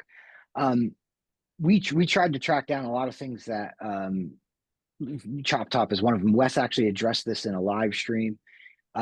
We fought tooth and nail to try to get Chop Top, and it's just if it's on any kind of if the rights are on any kind of shaky ground on who can sign, because you can't just say like, well, if we can't locate the rights, then let's just do it and we won't get sued. Because the minute you do something that's profitable, you'll get sued. Someone will then magically uncover who has the correct rights to that, and they will want to sue you for money. You know what I mean? So like, and again, not to say that like if we got it to a point where it was buttoned up, we wouldn't have done it. We would have, but we needed it to be locked down clean without any problems. We're not going through that. And so Wes kind of addressed that in what he went through trying to track down Chop Top. And, you know, it just wasn't going to happen. It was one of those things where we can't jump into that with both feet if we can't make sure that's all buttoned up and clean. And it just unfortunately wasn't. So there were some situations like that. There were some situations that we would have liked to have gotten our hands on, and then you know, it's a tricky thing because the compounding problem then is not just okay. So we've ironed out rights and we kind of have like an area to look, but interactive is separated out from movies and all of those other merchandise and all of those other types of rights. So then you're kind of like dealing with a graduated funnel of problems because you're like, okay, so we figured out Texas 2 where that's housed now, who owns that, okay, and now break that out, who has merchandise rights, who has the streaming and all of that, those kinds of rights for the film, who has the characters, who has interactive, and so now you're talking about like layers deep on a problem. So now if you go into it and that first part of that process is not clean, man, the next ones get practically insurmountable tasks to try to dig through. If you can't even track down, and for a while there, it was very shaky. Again, this isn't my area of expertise, so I'm not sure where it landed, who owns what, but like, even from the rip, from that first stage, it was not clean. And then, of course, by the time we got down to like who has interactive, so we can make sure we don't get sued if we do this, it was a big mess. And so it didn't happen. And nobody wants to hear all that. I get it. It seems like it should be a thing that's really easy to do. They're like, but I saw a Chop Top T-shirt at a HorrorCon, and it's like, yes, that doesn't mean anything, I hate to be like that, but I'm sorry, that doesn't mean anything, and well, Texas 2 was streaming on Prime, and it's like that also doesn't mean anything. Those are actually two separate types of rights, and they're both separate from the rights that we would need. You know what I mean? Like, I don't think people, and I don't say that to be a jerk or be like, you're dumb, you know what I mean? I say it to be like, I don't think a lot of people realize, I don't even fully understand that process. And I've been involved in it now for, like I said, 7 years. I don't think the average gamer realizes how many layers to the rights problem there is. And it really does, when you start to dig through that and learn a little bit about that, it really starts to make you go, I remember, not remember, but I understand now why people used to say they'll never make a Jason game, they'll never make this game, they'll never make it. Because even if you get past all of the problems that they were talking about, you still have a property that you're working with that you have to make sure is all buttoned up. And it's tricky. It's really tricky. These IPs do bring a bunch of eyes to your project, obviously. Fans of Friday the 13th, fans of Texas Chainsaw, fans of Halloween. But they bring a whole other host of problems that original properties obviously don't have. So that's a long way to say it's not my area of expertise. It's super complicated. And if there was any possible, let's put it this way. There was no point where Gunn was like, we could do that, but we don't feel like it. It all came down to that's not gonna put us in a position of enough confidence to put that out, because one thing we won't do is have another problem with rights, No, absolutely, and honestly, I appreciate that answer because I mean, I like the light you're shedding on it. That, like you said, like not everyone knows how deep that rabbit hole can go and how tricky it can be. Because like I said, people are like, oh well, Chop Top's on a T-shirt or whatever. It's like, well, like you said, it's like, well, no, that's a totally Yeah. separate equation. Like that's not even close to what we're talking about. So no, I definitely appreciate you like shedding some light on that for, I mean, myself and also the fans, because Well, and like I said, and I want to say it again too, because I don't want somebody to hear this and be like, "Oh, Matt just said we're, this, that, the other." I even don't fully have a handle on it. So, like, big disclaimer at the bottom of the screen when I talk about this stuff. I'm speaking with my own limited knowledge on it, and so I'm not expecting the average gamer to fully understand it. And I get that creates a disconnect, right? I totally understand that, and I even understand when they get mad at me and they come to my door about it. I get it. I get it. You don't understand it. You want me to be able to explain it to you. I can't even fully explain it to you. That doesn't make anybody pumped. But by the same note, if there's anybody out there listening that wants to give me the benefit of the doubt here, understand that. The one thing I can say is there was never a moment where Gunn checked out of that process without running it down to a point where the alternatives were not great, and we're not going to we wouldn't put it out in jeopardy in any way. I completely understand that. That's, I mean, again, the transparency there, I really like, and I also love the Bones character. I think the Bones character, oh I yeah, think there's a lot there. um don't get me wrong, I understand Bones, some fans feel like Bones gave Bones a little bit of a rough break, but I actually love the Bones character, and I think there's a lot of cool stuff there. And yeah, I Bill Moseley is also just a fucking phenomenal human being. Yeah. Arianee's a huge Bill Moseley fan, which so am I, Yeah, but yeah. she's like a mega fan, so I'm gonna One of my favorite Bill. I want to have Bill Moseley story. So there's nothing cool about this story. It was just this encounter that happened recently, and I'm like, man, that's a Bill Moseley story I'll remember. So we were at Gun Scarefest, the horror convention in Lexington had just ended. Well, no, actually, it was Saturday night, not Sunday night. So it wasn't over, but I mean, Saturday was over, so like the big day was over. We have a little get together at Gun, and Bill Moseley came, and we had this shuttle that was taking folks back to the hotel. And so Bill was like, "Well, I'm going to get on the shuttle and get ready to get going. Is the shuttle here?" And we were like, "No, it's not here right now. It's at the hotel, so it'll be back this way, and then it'll take you up that way." He was like, "All right, great."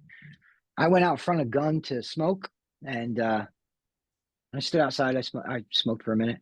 I didn't see the shuttle. I went back in, and so Bill was like, "Hey, man, is the shuttle here?" And I was like, "No, it's not here yet." He's like, "Are you sure?" In a very Bill Moseley voice. And I said, "I'm pretty sure there's not a giant shuttle parked in front of the building. I was just out there." And he's like, "But did you climb a tree?" And I was like, "No, I didn't climb a tree, Bill. I don't know what you're." And he's like, "To get a better vantage point." I was like, "Bill, I saw the road clean. I didn't need to climb a tree. There's no shuttle outside." And so that's my Bill Moseley story. Every conversation with me and him seems to go that way. He asks me this question, that I'm like, "Did I do what now?" "No, I didn't do that, Bill. I'm sorry, I didn't do that.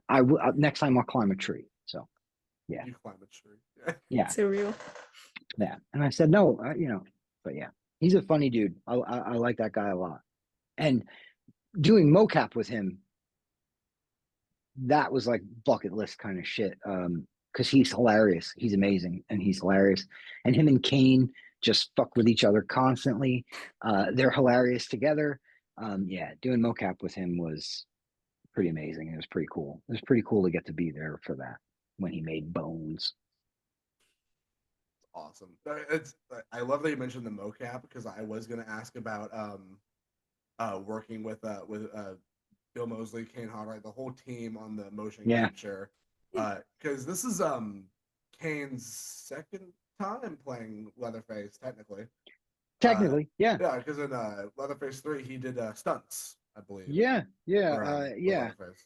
And him and R.A. Mihailoff are good buddies now because of it, and they're kind of inseparable at the when they're both at a con and all that. But yeah, well, Kane is someone that I genuinely love. I love that guy. Uh, I met him back when Friday was the only thing. Every time he comes to town, and we've worked with him a couple of times now. I don't know. I've spent a lot of time with Kane, and He's just one of those people. I have like outside of all the PR speak of like, oh, Kane's such a professional and this and that and like all that stuff that you always hear. Kane's just a good person. He's an amazing person. Um, he's someone that I just hold very highly. I love that guy, and I think he's just never mind all of this stuff. He's just an awesome person, and I appreciate knowing him and being pals with him. It's So awesome. yeah, Love that. that's my Like, dude, man. yeah. That's my dude. Yeah, he gives me a hard time. He gives everybody a hard time, but he gives me a hard time. But he is my guy. I love that dude. So What was his process for like replicating Gunner's movements in the game? oh, he gets dialed in when he's doing Leatherface. He knows that he knew Gunner, right? So they knew each other, and but he also, very clearly studied the material because he would have this. I don't want to share too much about what he starts doing, but we would get onto the mocap volume. The mocap volume is this pad. If you guys probably understand this, but for the sake of everyone, there's this pad. It looks like a wrestling mat in the middle of a room. There's a rig of cameras all around it that are shooting the situation, and the actors wear those suits that you've seen in the behind the scenes videos, and they have the little reflective beads on them. And so when you get onto the volume, you have to ROM everybody in. And then there's periods of time where you're standing there in between takes. You're not constantly capturing. And he would, you know, Ronnie would direct what the next scene was going to be, what the next piece that we needed to get was going to be. And then he would start going through all those like machinations of like how he's going to move and all that. And you would see him go from Kane, who honestly, let's be real, Kane just carrying himself is like Jason kind of just carrying himself, like Kane and Jason, there's just he did that. He played that role to such perfection that like it replaced any thought you have of Jason separate of Kane. So for me at least. So to see him shift into that role of taking the shape, like the shoulders get a little more hunched, Leatherface has a little bit of that like kind of insecurity kind of stance that he has where he's hunched over a bit, kind of protective of himself and things like that. And just start to take that shape and start going through the moves with the saw and all that. You see him just transform to those mannerisms and mechanisms right there on the volume. And then Ronnie says, "Okay, are we ready?" And he's 1 minute. Okay, now. And then they go into the thing, and you're like, it's fucking Leatherface. Like I can't stress enough the respect I have for what Kane does. So, and then outside of that, he's an amazing stunt coordinator. When we're setting Scout Compton up and she's gonna get thrown around by Robert Mukes in the hands mocap, like having Kane there is without a doubt just an irreplaceable wealth of knowledge for doing those kinds of stunts and things. With Texas, we did a ton of stuff that was pretty brutal and had to make things look pretty brutal, and having Kane there was just such a massive help in that kind of stuff because he's world-class stunt coordinator on top of being a world-class stunt and actor. So stuntman and actor. So yeah. And he's a fucking amazing dude. I don't know if I mentioned that. Like I bring my daughter to his table at Scarefest every time he's there because he's there every year. He remembers my daughter. He's sweet to my daughter. He's gentle with my daughter. He is just, if you need something, he is there for you. He is just the fucking best. And I hope we get to do millions more video games with him. Make him Michael Myers next. Yeah, Tell that, I would to, love tell that that. to the people at Ilphonic. I just want to make him everybody. It's like, we're making a Donald Duck game. Let's get Kane in here. Can you quack Kane? Like that's how he ended up being grandpa too. We were like, it was a joke, and it ended up happening. Kane's grandpa in Texas Chainsaw game. I don't know if you guys realize that. I didn't actually. Oh. Yeah, Kane mocapped grandpa for Texas Chainsaw the game. Hell yeah. So we had him in a rocking chair on the mocap volume, baby birding and people pouring blood into him and stuff, like into his mouth and stuff. It was fucking amazing. Yeah. It started as a joke because Kane is not young anymore, I guess we'll say. And so we got him in the chair and did the mocap for grandpa. We needed a grandpa, and so Kane did it. Yeah. It's pretty cool. Have Kane Hodder play all the video game Yeah, characters. everything. Yeah, Kane just Hodder everything. as Mario. That's right. Let's do it. Why not? That's what I'm saying, man. And again, did I mention he's a pretty great guy? So I think you might have, but yeah, but shout out from the rooftops because every time I see him at a con, he always looks like the nicest dude. and that's why he's got such a long line at the con, because I think that what you get with Kane when you go up to his table at one of those conventions is you get a very genuine Kane experience. Oh yeah. Those folks, when you stand at, I spend a good amount of time at his table at Scarefest, and when you stand there with him, the amount of people that come up and it's like their sixth time getting an autograph from him. You know what I mean? Like they like having that moment of interaction with him, and they got some new thing they want to have him sign, and like all that. I understand multiple autographs. That's cool. They're not eBaying these things. They just want to have that moment with Kane again because he draws those folks in, and I think that's great. I think that's really cool.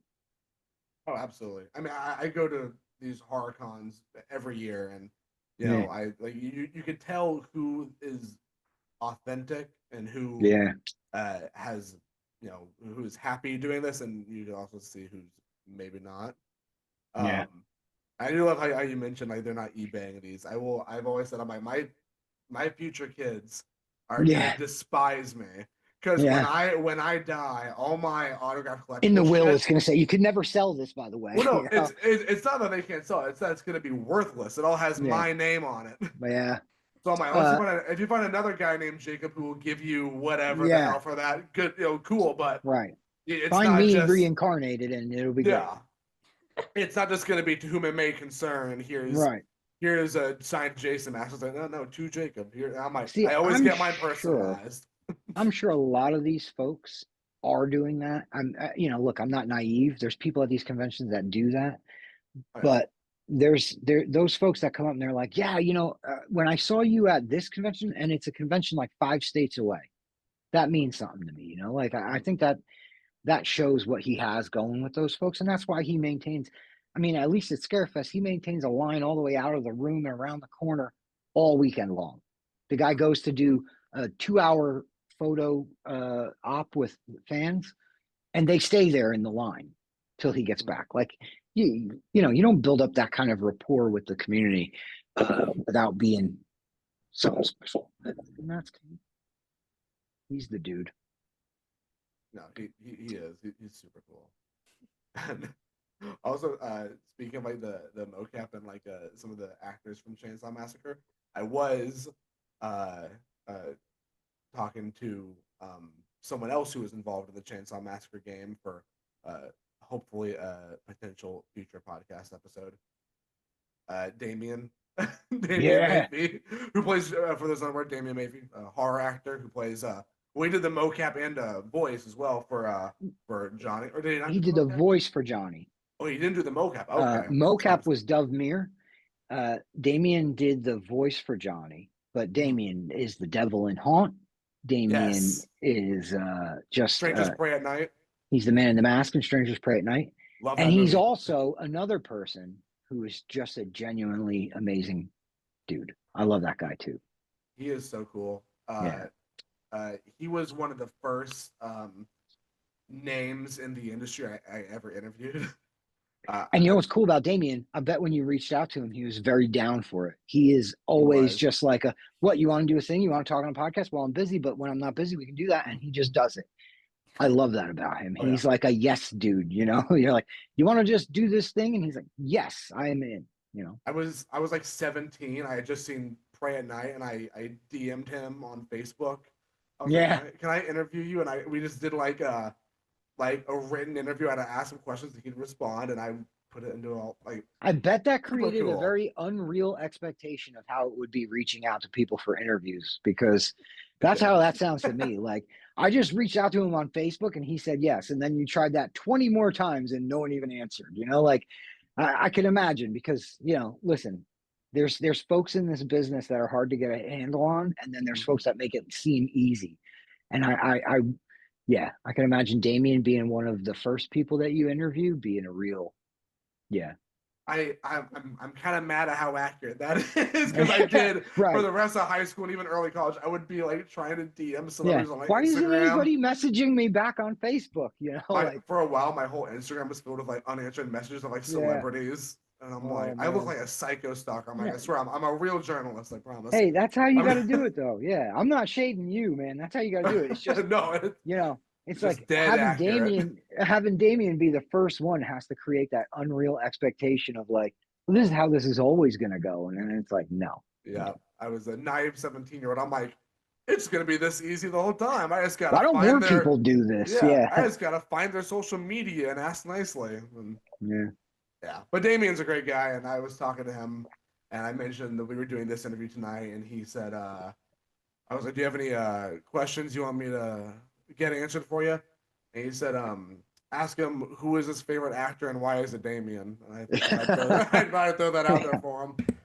He is one of my favorite people. So cool. One of my favorite things to do is go get Cracker Barrel with Damien. So when you have him on, invite him to Cracker Barrel. So, Damien, if you're ever in the DFW, Texas area, oh Cracker no, Barrel Talking yeah. Terror meeting, Oh yeah, 100% we happening. have and I'm in too. You guys Oh better yeah, include me. oh, We have to have a absolutely. Talking Terror, Damien, Matt, Cracker Barrel excursion. We love that place, and it's become a thing. Yeah. So Damien's an awesome dude, though. I love that guy, and at Gun we kind of like build this team of people, and like so like some people will say like, oh well, you guys are working Kane a bunch, and yeah, because we build these teams of people, and then we really kind of like to keep working with them. Christina Kleeb has done a bunch of things with us. Scout Compton now. Um, we build these teams of people that we work well with, and they understand the process and all that. And then we want to obviously keep them close because you know we're kind of like a unique studio model ourselves, and so having folks that get it and can jump in and have experience with that. And so I love the little family, as corny as that might sound, that we've built around making games. And Damien's definitely part of that. He's another one of my favorite people. Don't tell him I said that though, because his head's gonna get huge. He'll text me and be like, "I heard him your favorite." And so, He's gonna play that card the whole time now. He's gonna yeah, be exactly. the He's not gonna favorite let that one card. go. Even if he plays it cool on the podcast, he's gonna definitely not let it go with me. So. Awesome, man. The bunny's back. Yeah. He sleeps a lot during like the evening, but he's alive at night. You got to get a mic, even if it's not plugged into anything, on like a boom stand over the bed there. So like it just is like in case the bunny wants to chime in, just in case the bunny wants to have a part of the show. I Got to have know, a mic right? available. Yeah, I want to know if he has any hot takes on horror movies. that's right. Right. To What comment will get the bunny to talk? Like yeah. what like what movie's really great, and then just roll some terrible movie and see if that gets the bunny out of his shell. What is the bunny's opinion on Gremlins 2? Yeah.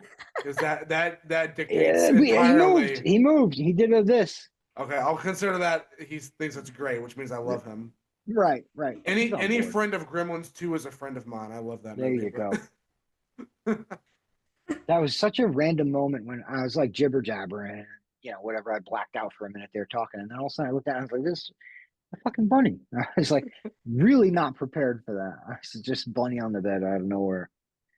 It's funny too because Ari's face cam is like minimized for me on the top of the screen, so it's just a black dot that keeps moving every Oh once in a yeah, yeah. while It's like a behind big fly. Ari. Yeah, Yeah, it's like a black hole is just forming behind her, and I'm like, I keep forgetting because she got you got like last you got him like last week, right, Ari?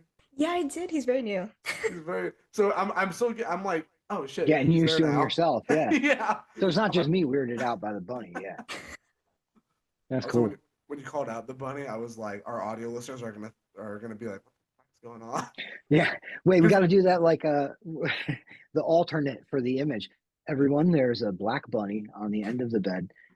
Ari has the camera positioned in a way where you can see both Ari and the bunny is just kind of living its life. Matt was taken aback by the fact that there's a bunny in the camera, and he noted it. And so that's now you're up to speed. That's for all the audio listeners. Yeah. If you're a video, if you're watching this on video, just I don't know, skip that part. But we'll put in a time code or something. Probably yeah, not. I don't want. yeah. I don't want to edit, but put a chapter on YouTube there. Skip this. Matt's gonna babble about a bunny.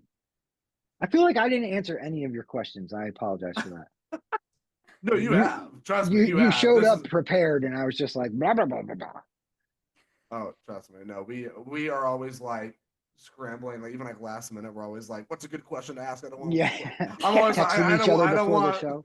Oh Yeah. no, we had like a whole like phone call. You got one more for Matt? Yeah, I think so. It's a briefing. I had like an hour-long phone call because my commute takes forever for me to get home. So like half of that, or more than half of that, I was on the phone with Ari, and I was like, what do we got? Let's go over our questions real quick. Right. I don't want to look stupid in front of the cool Chainsaw Massacre representative. Yeah. Well, and then I showed up.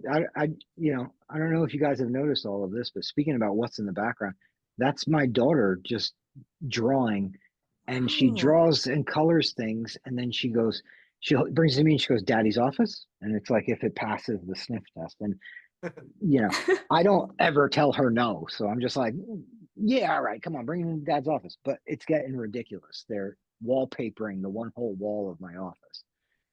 Love that. So I noticed that just a minute ago. There's a little Daryl there from Bob's Burgers. There's all kinds of writing. She's been practicing her writing in straight lines. And so you'll see the cast of Bob's Burgers is what she's writing there, so she can practice her writing. I'm not a serial killer. I didn't do that. Basically, that's what I'm trying to say. But what I'm trying to say is I didn't draw those, okay? Just don't. I have a small daughter, and she did that, not me. So no judgment if you did draw them. Yeah. I mean, I'm not. For the listeners, Matt is really not a serial killer, despite the fact that his office makes him look like one. Actually, wait, can we circle back? Because like where you mentioned that you're very into you're very punk rock. Do you have any favorite bands at the moment? Emil and the Sniffers, definitely a favorite right now as far as recent. But I'm also an older punk rocker, so I don't really get into a lot of the newer stuff. I really like Knocked Loose. They're from Kentucky, and they're more of a hardcore band. But as far as new music, I don't really. I'm not. Usually, the younger folks at Gun show me the cool. They're like, "Hey, punk granddad, listen to this," and I'll give it a shot. And if I like it, I'll stick with it. My favorite bands are all more from my kind of youth. My favorite punk band of all time, though, is Rancid. Rancid came out with their first self-titled album, and they had a song on it called Hyena, and I heard it, and I was like, "Whoa, this is like nothing I've ever heard," and it was like part of some mixtape kind of thing. And so I went and bought the album, and then shortly after I bought that album late. Shortly after I bought it, their next album was already coming out. And that was Let's Go, and it had Nihilism and Salvation and all those kinds of songs on it. And I was like, oh, this band's cool. And the guy on the back had a mohawk, and I was like, I'm going to do that. And so I cut my hair into a mohawk. And then at that point in time, you couldn't just jump on Google and be like, what are punk bands I should listen to, and get like thousands of answers. So what I did was I was taking the liner notes to Rancid albums, and everybody that they thanked, I would go buy an album of theirs or try to find a show. I grew up on the East Coast in New Jersey. I was 10 minutes over the George Washington Bridge from Manhattan. So I would just take the bus into Manhattan and go to CBGB's and places like that, and try to catch shows of those bands and all that. And so you basically like chain lettered all your music at that point in time. You would buy an album, then you'd see, they said thanks to this person, and so did Rancid. So I mean, I got to get an album by them. And so you would just do that and build up your collection. But now I don't know.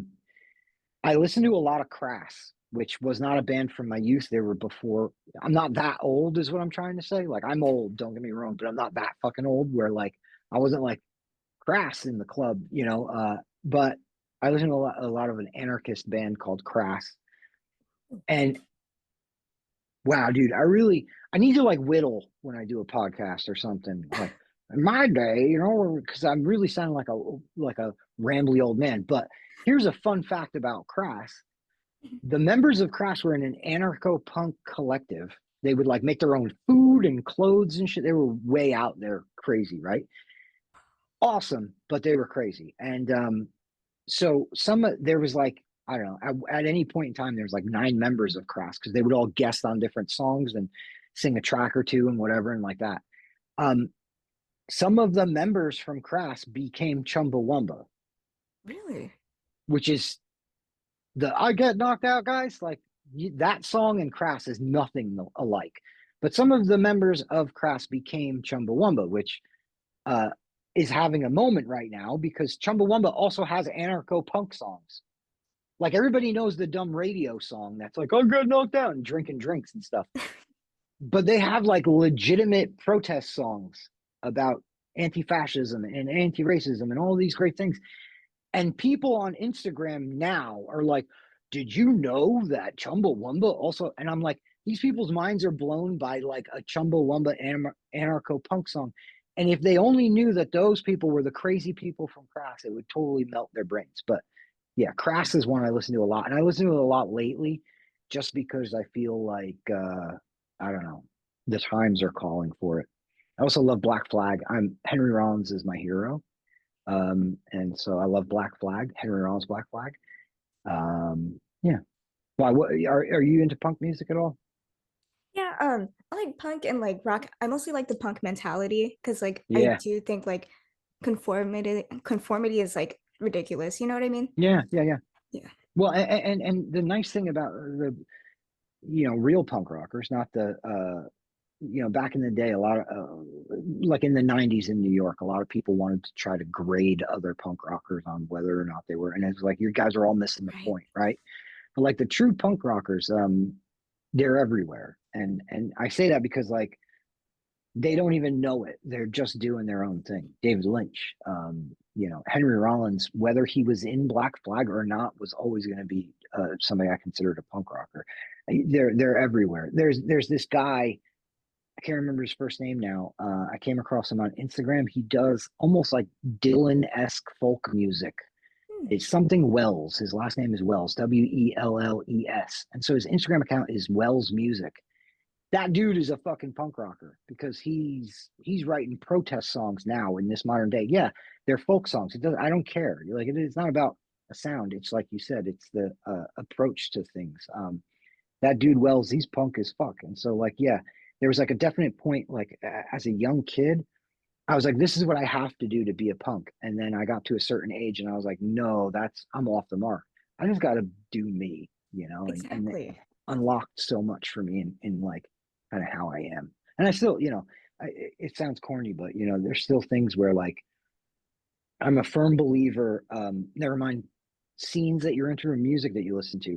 I'm a firm believer that like I have a line where like beyond this line, this is just me. And if you're not okay with that, then like it, it, there's just no room in my life for you. Like I hate to be like that, but like it's the truth of the matter. Like I know what I'm willing to concede to someone I care about, and then there's things I won't concede to anyone because this is just me. And I think that getting to Exactly. know yourself like that is like the most important part of nonconformity because that's really what it is. It's you spend your whole life with people around you telling you how to be. Even with creativity, they're like, oh, I, I'm rambling again. My No, daughter you're draws good. these pictures, right? And she draws characters like almost like worm bodies. They have like segments to them. So it's like or like a snowman, right? And we're like, wow, that's really great. And we just try to key into who she's drawn and support it. And like I think back to when I was a kid in school, and they were like, well, no, the process is, and they'd get the little wooden model out and be like, draw an Right. arm and a leg. And you're like, why are you trying to homogenize everything that we do? You know what I mean? Like you're trying to make everything look this like I have to learn how to draw the right person. No, just let people go and be themselves and be creative and be what they are. So yeah, Moxie, my daughter draws little worm bodies, and I'm fucking here for it. I hope she draws them forever. Hell yeah. I hope she's like 25 and she's like, I made this, and it's a painting of a little worm-bodied person, but it's Tina from Bob's Burgers. Like, yeah, let's do that. That was a long way to get around to the belief that I think like we round out all the hard edges of people all through life, and then everybody's the fucking same zombie. So Exactly. But yes, Amyl and the Sniffers is a great band. You should check them out. You should check out Knock Loose if you haven't, and you should check out Crass just because I think that Crass is a band that everybody should check out. But they used to do things like they would put out a 7-inch record and they would print on it, pay no more than like 99 cents for this record. So like they had this very like kind of anti-success to them, and I think that's why they're not up there in the punk kind of catalog. When people talk about old punk bands, they're almost never mentioned because they just had this very like anti-success approach to their own stuff. But that doesn't mean that we can't really push it. So yeah. Yeah. I hope that wasn't too far to go on punk. Jacob's sitting there, he's like, I want to talk about Chainsaw. no, I'm loving this. Yeah. Damien's an old punk rocker too, you know, and he's from my same neck of the woods. This is something we bonded on when we met. He's from Long Island, which is where my wife is from, which was like, you know, if you've never been to New York, it's, you know, New York City, New Jersey, and then Long Island's over here. So it's like across New York City. And Damien's from there, and he was a punk rocker too, around the same time. He's around my age, I think, around the same time that I was. So yeah, it was something that we kind of like bonded over. But yeah. Do you play instruments? I used to when I was young. I used to play guitar, but That's I cool. let that go because I was never any good at it, to be completely honest. I had that like I can do 3 chords, like Ramones approach to playing guitar, and it you know there was a certain point where I was like, I'm either kind of like the podcast. I was like, I'm either going to dedicate time to this, or I'm just going to have to give this up, and so I did. Yeah, I see. yeah. I moved to Chicago for a while. I lived in Chicago for a while when I was much, much, much, much, much younger, like half of my life ago, and when I was out there, all of my possessions, I ended up being homeless for a short while I was out in Chicago. I just kind of picked up all my shit and left. I didn't have a plan. And so while I was out there, I was staying with some people and it started falling through. And so I organized for all of my belongings to kind of be kept by a friend that had some space for them. And I kind of drifted around and was homeless for a short while. And all of my shit got robbed. And that was the last guitar I ever owned. I had this hollow body guitar out there in Chicago, and it was like one of the first things that got robbed. And that was when I got back. I just was like, I'm not doing this anymore. It was like it's not worth it for 3 chords. So, yeah, I see. yeah. Do you know It what was brand it was? what's that? What brand the hollow body was? It was a J Tercer Hmm. electric, Wow. and it was like not a full hollow body, but a semi hollow body guitar. Oh And man. it was like a red candy apple-y red with gold around the body. Wow. Yeah, it was like kind of like a knockoff of sort of I'm drawing a blank on it now.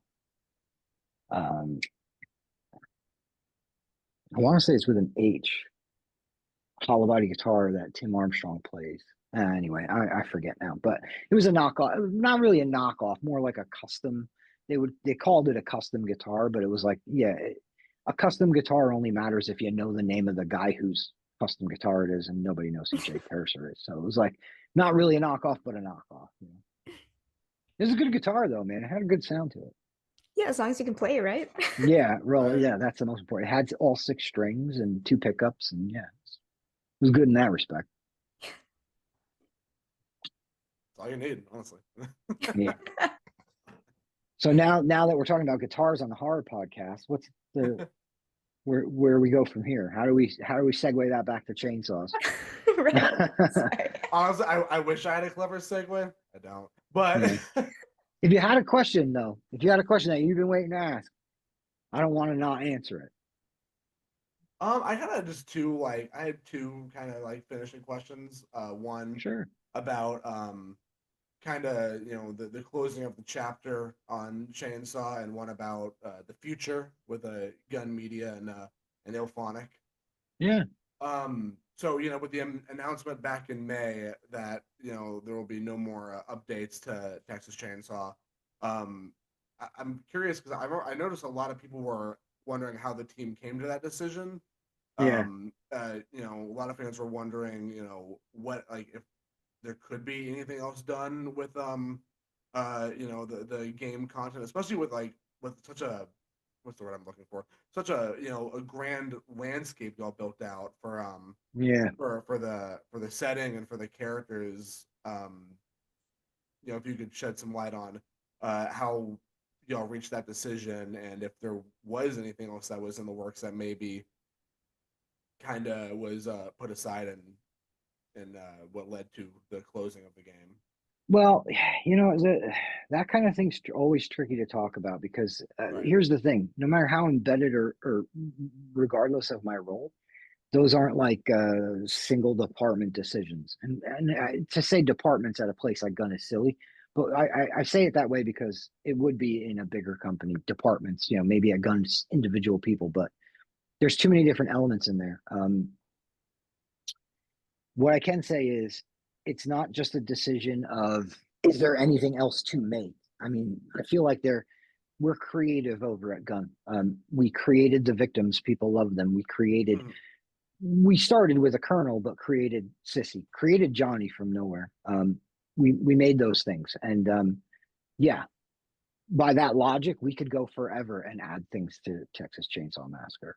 But so it's not a creative only area, and I think a Right. lot of people got hung up on the line about potential, and that's because they're thinking of potential from their perspective, and I think there's just so much more that goes into that.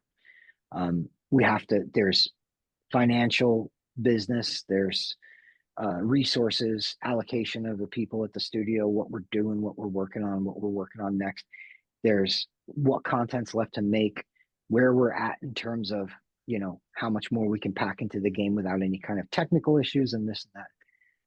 There's so many different areas that are not my expertise that the most I can say in terms of how we got to that decision was yet again painfully. I think that as I explained to you guys earlier, how important Texas Chainsaw is to me. It's of everything that I've worked on, it's my favorite thing that I've been a part of, and it's definitely like a high watermark in my career, having been able to be a part of something like that.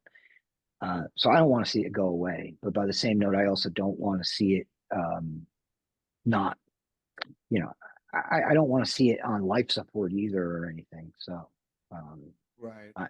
I guess like that's about what I can say there. And the bright side here though is we made it, and when I say it, excuse me, I need some more water, I think.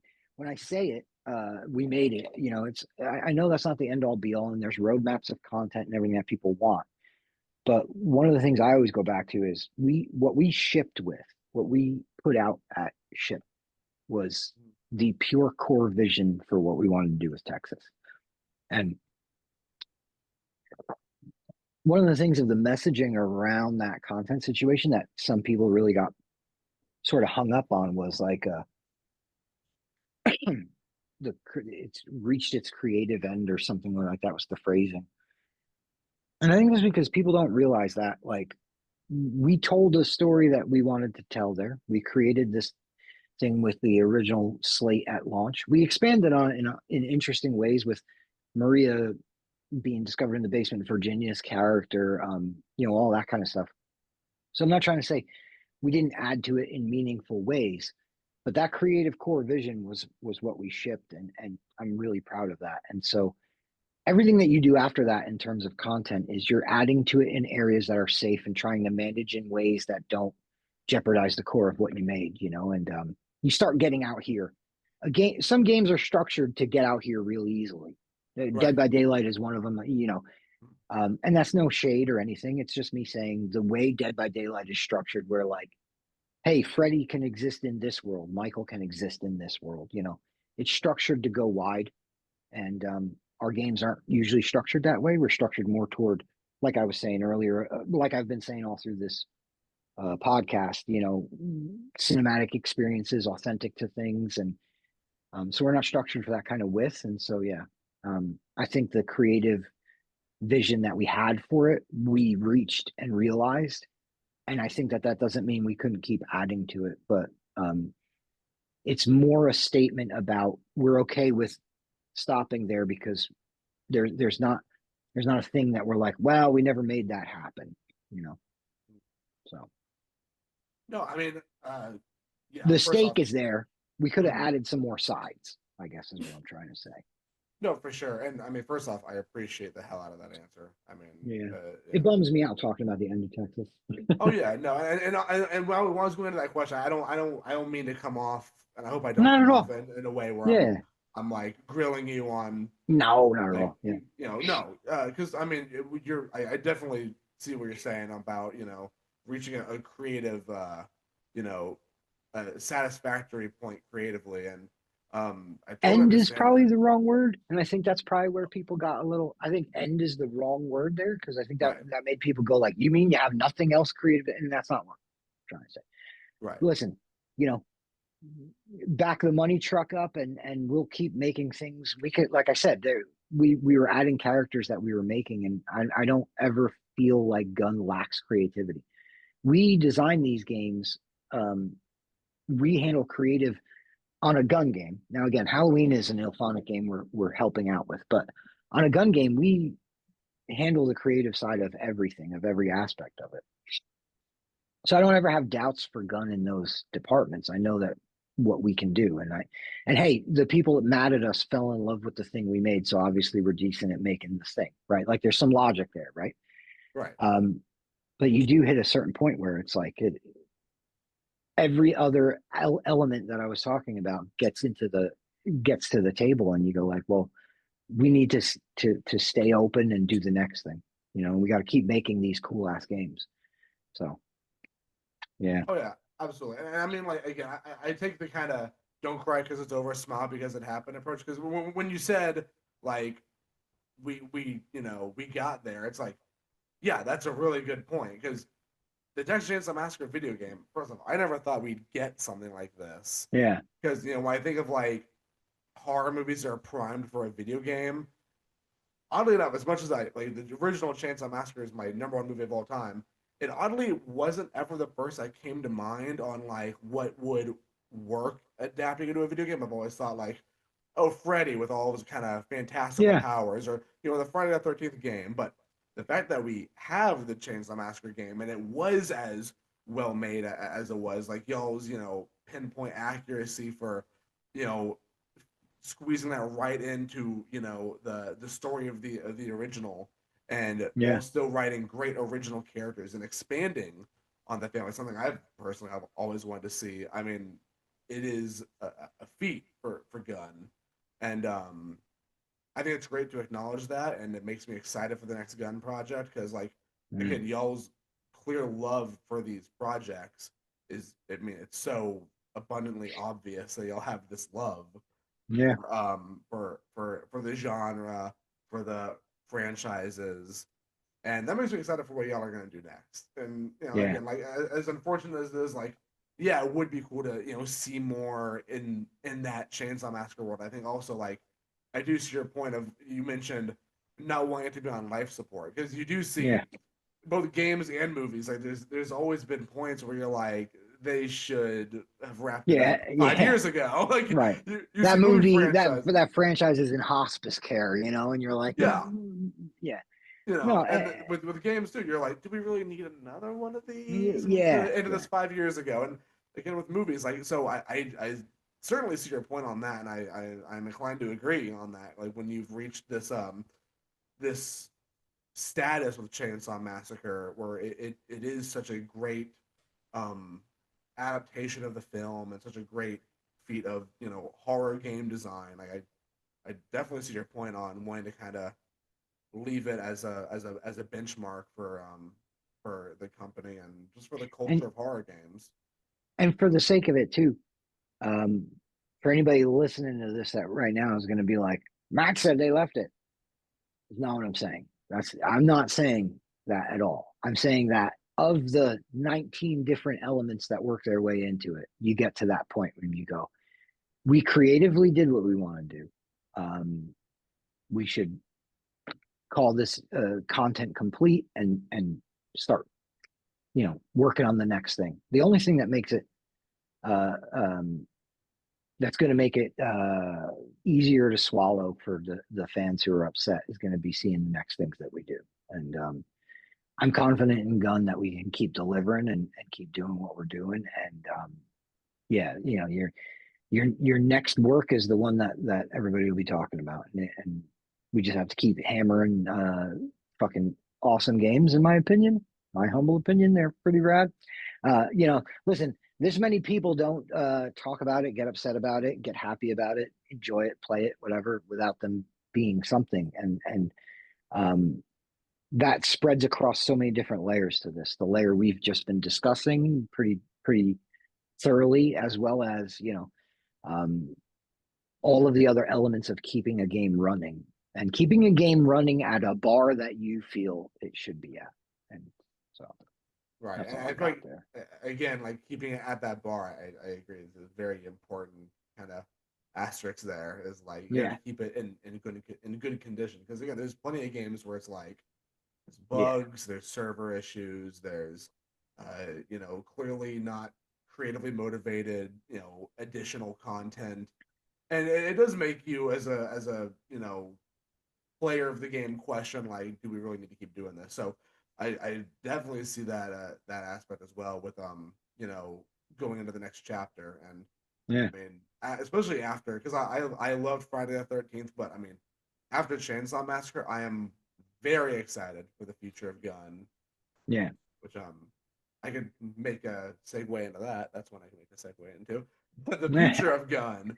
Um, Now I know the Halloween game is next on the Yeah. agenda for Gun Media, and y'all are helping out the people who are mainly in charge of it, Ilphonic, who Yeah. also worked on Friday the 13th as well, right? They were also the main They were developers the for. they were the developer. Mhm. Now obviously Ilphonic has grown and expanded and changed in ways since then. So like at Yeah. the time they were the developer. Now they're handling a lot of publishing and all kinds of other things. So even on this one, it's not even the same relationship because Ilphonic is still primary publisher on Halloween. We're co-publishing and we're helping out wherever we can if needed. But it is a different one for us. And I say that because Gun's identity to the players is literally my role. I try to make sure that we're, thoroughly explaining what it is that we do at Gun. And that creative side that I was talking about, how we handle from the paper design and concept all the way through everything creatively. Well, that's not the case with Halloween. So I know like it's weird for me to explain how the gun functions and then be like, but not this time. But that's because Ilphonic and Gun, we're like peanut butter and jelly. We're old friends and we've worked together in the past. And, when they had this project and came to us, we were like, of course we can help out, and we got involved. And now it's, we're kind of letting them cook, and we're trying to make sure that we're available if needed, but not getting in their way either, and so this one will be a little bit different, but also, I mean, I can say Gun's not going anywhere anytime soon. We have plenty of plans. Plans I can't talk to you about, but plenty of plans. So, Is there anything you can tell us about the upcoming Halloween game? it's going to be great, and that's about it. I've played it though, and it's great.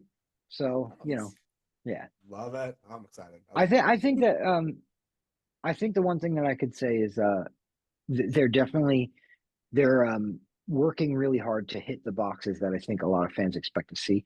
And I think fans of Ilphonic games, fans of Gun games, I think they're really going to enjoy this one. But I can't say too much because I can't get myself into trouble there. I would not want Yeah, you to. yeah. You guys want me to keep working there so I can keep coming on this Yes, podcast and talking please. about what I do there. Yeah. If I ever jeopardize your job security, Yeah. tell me to shut up. I won't be offended. Yeah. No, uh, never. so just to kind of all right, did you have anything else to add before I do a wrap up question? Hmm. Alrighty then. Ari's done Well, talking to me. Ari's like, I'm sick of listening to this guy talk. she has attended the rabbit. It's Yeah. telepathically telling her like. I see. Yeah, he's laying over there. He's like, "Are you done, Mom? Are you done? I want to play." Eyeballing her. Yeah, Sort of wrap it up. I remember I asked. I think I asked this to Ronnie when we met Frightmare like a year ago. I think it was 2024. I don't know, yeah. I but think it was about a year ago. yeah, I think so. I want to say yes. Yes, well, I'll just say yes.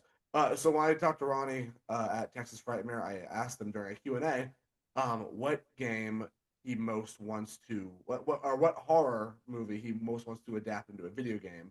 And he had said Return of the Living Dead, and I spotted that Return of the Living Dead poster uh, very early on in this conversation. But I was Well, curious. I here's the wanted to get thing: your answer on that. What is one that Return of the Living Dead all day, every day. I all would, right? but here's the thing: that has become my favorite movie of all time. I'm a horror fan, punk rocker, and that you know that movie's where you get zombies saying brains, wanting to eat brains. You get so much of what we know as the zombie lore from that one. So not to mention the zombies use the radio to in the cop car to call more cops so they can eat more cop. I mean, like, just a lot of things about that movie that just check boxes for me. So, Return of the Living Dead is my all-time favorite horror movie, and yeah, I've got another Return of the Living Dead poster there, and another one there, and then that one over there, and I've got more somewhere, but out there, and but yeah, Return of the Living Dead would be a great one. I think The Thing would be really cool. The thing would be cool. I also think Damien's movie Haunt would be really neat. I'm not going to share it here because I can't, but I have a really cool idea for a Haunt game. I told Damien it in the alley, and he was like, "Let's do it." And I was like, "Whoa, hold on, bud. It's not like that. Like, he's it's not like like we run that can, up to the yeah, top it's of not like we gun could just get media. our lunch money out and make that." But I have a really cool idea for a Haunt game that I think would be really cool. But Return of the Living Dead's my favorite one. Not because it's like, oh, this really great horror movie. It's great in its way, you know. Oh yeah, But yeah. I love all those answers. By the way, especially because like I grew up just loving zombie games. Yeah. So, or Return of the Living Dead. I'm imagining like a Left 4 Dead game, but with like punk rock zombies, like just going Oh ape yeah. shit. There's so much fun you could do there, I'm sure. Oh yeah, and I can't say I've sat and thought about one, but that's mainly because I look at that movie as like there's a million ways you could go with it and it would be awesome just because that movie's awesome. I've seen that movie like thousands of fucking times by this point. My my wife puts it on when I travel for work and I come home. She puts it on when she knows I'm gonna be home from the airport. So that like my comfort movie's on in the house when I get home and I can kind of like decompress with some Return of the Living Dead. I love it. that's true But love. That, The Thing would be good. Haunt would be great. I would also love to see something just fucking goofy like a Cujo game. I think that there's a lot of Oh, like, yeah, I think there's a lot of cool things out there that you could do. But this is why it's like such a good time for horror games because we're all making them and various different ones. I mean, Killer Clowns was really like a good cork coming out of the bottle, in my opinion, to show that some of the more like cult classic franchises could really clean up. You know what I mean? And so I think by that logic, maybe we see some more things like that pop through. oh I yeah, would love that. So yeah. I would love a Gremlins game. I Oh think that'd be fuck yeah, fun. I think that'd be yeah, so dude. fun. Yeah, that would be rad. You're right. I can't And believe I then blanked on that one. and Yeah, then that would be an awesome one. make a Gremlins 2 DLC where they're in that like weird tech building. Yeah, Yeah, dude, I want make that that. or just make that a map. Yeah, yeah, Yeah, yeah. or Dude, Chopping Mall would be another good one. shopping Play as the mall. fucking robots in Chopping Mall. Like that would be amazing. Yeah, Give me like a really intense story mode, it yeah, game, yeah. or I mean, when you said Cujo game, I was like, holy shit, I need that Dude, a Cujo now. game could be cool. Yeah. Cujo game could be really cool. There's so many properties that like haven't even been thought of yet because we're still getting over the idea of like, hey, make a horror game, play as a villain. Like we're still getting over that hump, like where that's normalized, right? So Mm. like getting out there, like Maneater was before its time.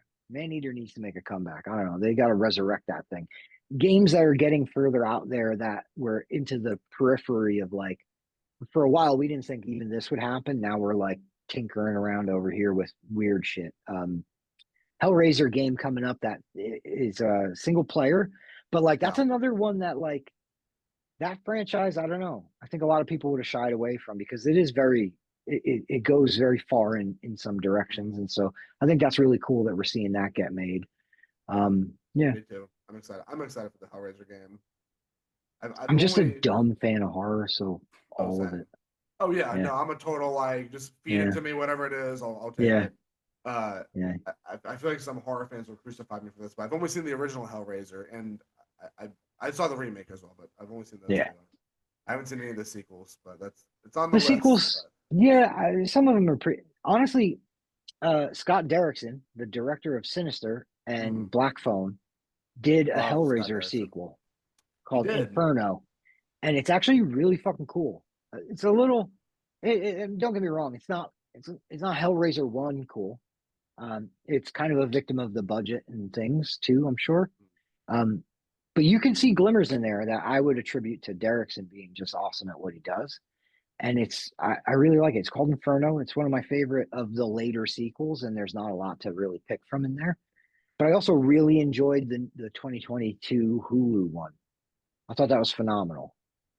So I think I also watched Hellraiser Judgment in 2018. I completely blanked on it. I forgot that one even existed for a minute. But that one has some you really could, creepy effects. And I was like, this but you could really forget goes that one there. ever exists. You don't have to. Yeah. But You know. I do agree that Derrickson is a phenomenal director, kind of a dream podcast guest. So Scott Derrickson, if you're listening to this somehow, shoot Get me on an it. email. Yeah. Yeah. Talk Hellraiser Inferno with Scott Derrickson. I would watch Hellraiser Inferno just to talk about it with him. I think if you watch it, there's a really cool angle of like the hell of your own making. And in that logic, I think it works and it's really neat. It also adds, you're always looking for like what Cenobites do they add to the story, and he adds some interesting ones, so that's pretty cool too. Hell yeah. Hell yeah. Ari, do you have any dream horror movie video game adaptations? That's a good question. I always thought like, because Terrifier did have that side scroller game. I feel like a real like immersive one would be Like really an cool. actual Terrifier game, like something a little more, yeah. Yeah. Yeah. Like a single player? Yeah, I would like single player. That'd be cool. I think it would be interesting to do something with Terrifier where it's like almost not quite Alien Isolation, because that's more about like a stealth thing, but trying not to get captured by art would be interesting. Yeah. That would be fucking terrifying. I would actually like to play. I normally like playing the villain side of things, but I would like to play as a person trying to avoid art in that. But anyway, I don't know. Oh yeah. I also would like to see a Street Trash game. The original Street Trash. I would like to see a Street Trash game with rival junkyard gangs that have to go to war. So it wouldn't be ASIM. It would be probably 6-6 or something, and have them face off rival street gangs in the junkyard. Street Trash. That would be cool. And you could have Super Soakers and stuff with Tenafly Viper in them. And yeah, anyway, sorry. One franchise. Dude, you're good. I love nerding out about this shit. You have to go, and this is homework. You have to go watch all these movies now if you haven't. I've actually never seen Street Trash, so that is something it's been on my watch list for a long ass time. So now I love that movie. This is a sign. It's an absolute garbage movie. I'm just going to warn you. It's not. I love it. Again, not cinema. I just love it. That's it. I love like, not crappy, but like trashy movies like that. I love that. No, I grew up watching those, and like I said earlier, the punk rockers that I know, they were big into like Trauma and things like that. And while Trauma stuff, it's kind of hit and miss. There's a few that I'm like, oh hell yeah, and then there's a few that I'm just like, it's not really for me. But I love that kind of thing. That's some of my favorite movies to put on. Like, throw on Sleepaway Camp 3 to just like hang out and watch something that you're like, if I miss half of this movie looking at my phone, it's not going to be the end of the world. They don't all have to be Hereditary. You know what I mean? Yeah. That's how I'm sometimes with Tubi. I'll get home from work and I'll just like throw on whatever on Tubi. Yeah. I always have it in the background, like every few minutes. Tubi's good for that, dude. It's great. I'll like look up at the screen and be like, "What the fuck's going on?" And I'll look back at my phone. 20 minutes later, I'll be like, "Oh, whoa, what's going on there?" The best is when you get into like a really good Tubi hole where like all of a sudden hours have gone by and you're like, I don't even know what fucking movie I'm watching anymore, but someone just died and I'm into it. Yeah, I love that. You ever fallen asleep watching Wake up and you're like, I'm right back in it. They have that damn autoplay. You wake up to some nonsense. You're like, what is going on? You could get screwed on Tubi really bad because you could Oh go yeah. way outside of horror. But if you stay within the horror guidelines, yeah, usually I'll wake up and I'll just be like, never heard of it. I like it already, and run with it. It's cool. My Tubi watch list is a mile long at this point. I will never get through it. I've accepted I'll never get through it in my lifetime, but that's part of the fun. For the people watching this on video, just want to call out how fucking cool my like hot to go Frankenstein head is over there, and the pink and green Frankenstein head. Yeah, I meant to ask about that earlier. I was I like, know you. I know you've been eyeing it. He's cool, man. I He's have been eyeing distracting. it. No, I got especially it. because I got it at Home Goods of all places. My wife was like, "Let's go to wow. Home Goods," and I was like, "I don't want to do this," but then we did, and I saw that, and I put it under my arm, and she was like, "That doesn't really match the house." I was like, "It's not for the house. It's for my office. I want to put it in my office." Do you really? She was like, "Do you really want that for your office?" I said, "Yes, I'm getting it," and I brought it home, and yeah, I don't know. He's cool. I'm gonna go Sorry, scouring. I'm I gonna go did it again scouring to you Home guys. Goods now. No, Yeah, don't I did apologize. it again to you guys where I just was like, random fucking thing. Let's talk about it for a while. I'm gonna Random thing right underneath is a Frankenstein head. That is an Old Dirty Bastard action figure because Old Oh, Dirty that's cool. Bastard is the best member of Wu-Tang, and that's his action figure. Yeah, sick. that's the plaque I got for working on Texas Chainsaw Massacre. I did notice that. I noticed that in the Civil War poster. Yeah, the Texas Chainsaw Massacre. It's like a dev plaque for the game, which is pretty cool. And Civil War is one of my favorite non-horror movies. I love that movie. Great movie. I love Garland though. Annihilation's another one of my favorite movies. I just like Alex Garland a lot. I rewatched 28 Days Later for the first time in years a few months ago to get ready for the new one. I was like, holy shit, this movie's amazing. But it holds up, right? Yeah, I it could put definitely on, holds up. and I could put on Annihilation or Civil War just any point in time and watch the whole thing. And what's cool is it's the opposite of the Tubi thing we were talking about. If I put on Annihilation or Civil War and I'm in the house trying to do other things, I end up on the couch just locked to the TV watching because Mm. they're just two of my favorite movies. Matter of fact, I'm currently reading uh, Annihilation as well, too, Oh, which is nice. my homeboy Garland, written by Vandermeer. Anyway, yeah. Wait, do And you Oh, like read splatterpunk or like extreme horror? no, I mean, no, I'm not. I don't want to like masquerade as this big reader. I read a lot of nonfiction stuff, but I really love that movie, and so that's why I picked that up. But why? Do you have recommendations? Yes, actually, because I was just thinking about since we were talking about like uh movies that we want to adapt into games. I was thinking about this one book that's a splatterpunk called Janitor by Oscar Brady. Have you heard of that? I haven't at all. Janitor Okay. by Oscar Brady. I have to check it Yeah. out now. It Yeah, is so good. It is about this like janitor, but like he goes on this massacre of like, at this high school, but everything right. is like janitor themed where he's like using like mops and like, like a a cleaner, a floor cleaner to like Yeah, yeah, chop yeah. somebody up. Yeah, it's really So cool. it's okay. So it's kind of more on the extreme side of horror, like a Terrifier kind of. Yeah. I'll have to check it out. Yeah, he uses a mop. he uses. Yeah. Yeah, I He's like don't. he's like the Toxic Avenger. It's very Kinda. Yeah, creative. yeah. That's pretty cool. I'll have to check that out. That sounds fun. I don't really read a ton. I read a lot of like nonfiction stuff because I don't know. I've been on a weird kick with political science books, and I don't know. So I read a lot of yeah, yeah. This is the least cool part of my podcast guest appearance. Okay, it's like we should just move on before I talk more about the weird nerd books that I read because I don't read cool books at all. I am reading Annihilation though, and that's a cool book. So like I got the one, but it's kind of like my token cool guy book. So it just Oh happens to yeah. be right here. I'm lying actually because I have another token cool guy book here. This is a really great read. David Lynch catching the big fish. It's about creativity, and yeah, this one's really cool. But David Lynch is my one of my heroes, so I just always like reading his thoughts on creativity. I love We're reading. circling the drain on this one now. Everybody's like, "Wow, Matt was cool a minute ago when he was talking about Kim Henkel and chainsaws. He was pretty rad." Now I don't know. Talking about No, reading books, fucking nerd alert. yeah, nerd.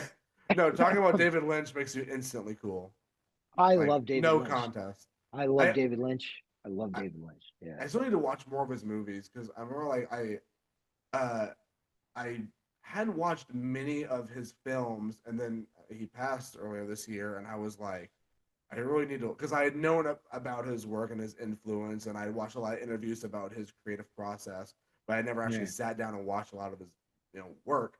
And then he had passed away, and I was like, oh, I'm gonna start my David Lynch stuff. Now I it's watched Eraserhead, started Twin Peaks, and the dude is a fucking visionary. yeah. Really. And I mean, then he's a painter, he's a sculptor, he's a woodworker, he's a writer, he's a filmmaker.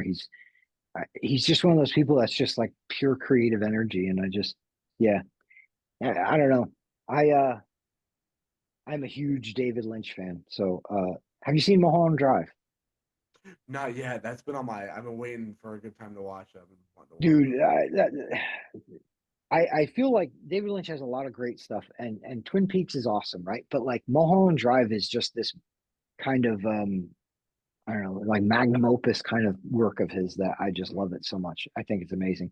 And I also kind of like Die on the Hill that it's a horror movie. I think it's a horror movie, but you should check it out. And when you do, message me because I'd love to hear your thoughts on it. That's like such a special movie. I would love to hear what you think of it. Absolutely, I will. When I do watch it, you are the first person I'm gonna message about my review. Absolutely awesome. Um, there's such an awkward transition, but I thought of earlier. I thought of another horror movie that would make for a good video You hit me. game. But we were just talking about how great David Lynch is, and I'm like totally random thought. No, I was gonna say earlier. I feel like the Purge franchise is like primed Oh to be yeah, a video game. Like dude. that's a franchise that is like built to be a Here we go. video game.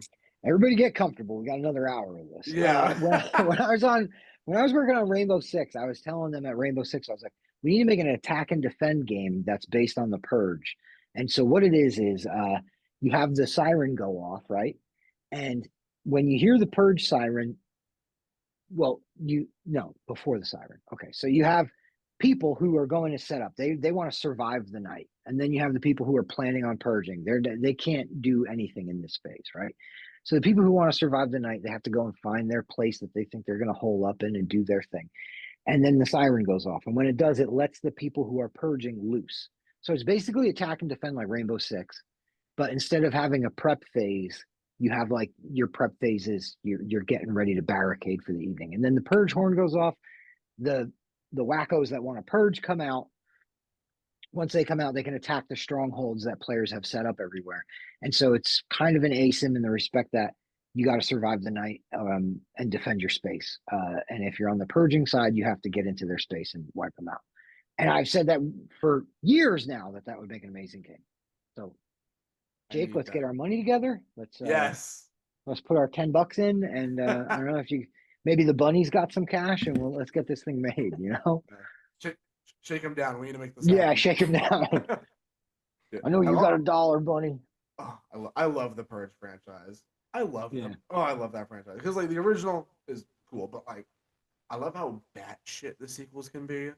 And Oh, I it's know a just lot of fun. people. Yeah, I know a lot of people have gotten like sick of it. I remember when I remember when the Forever Purge trailer dropped, like in 2021, 2022, whatever. I saw Yeah. so many people who were like, "Do we need another one of these?" I'm like, "No, but we're gonna love it." Yeah, and I Because think it's that like, franchise can just be. It doesn't have to be some fucking like.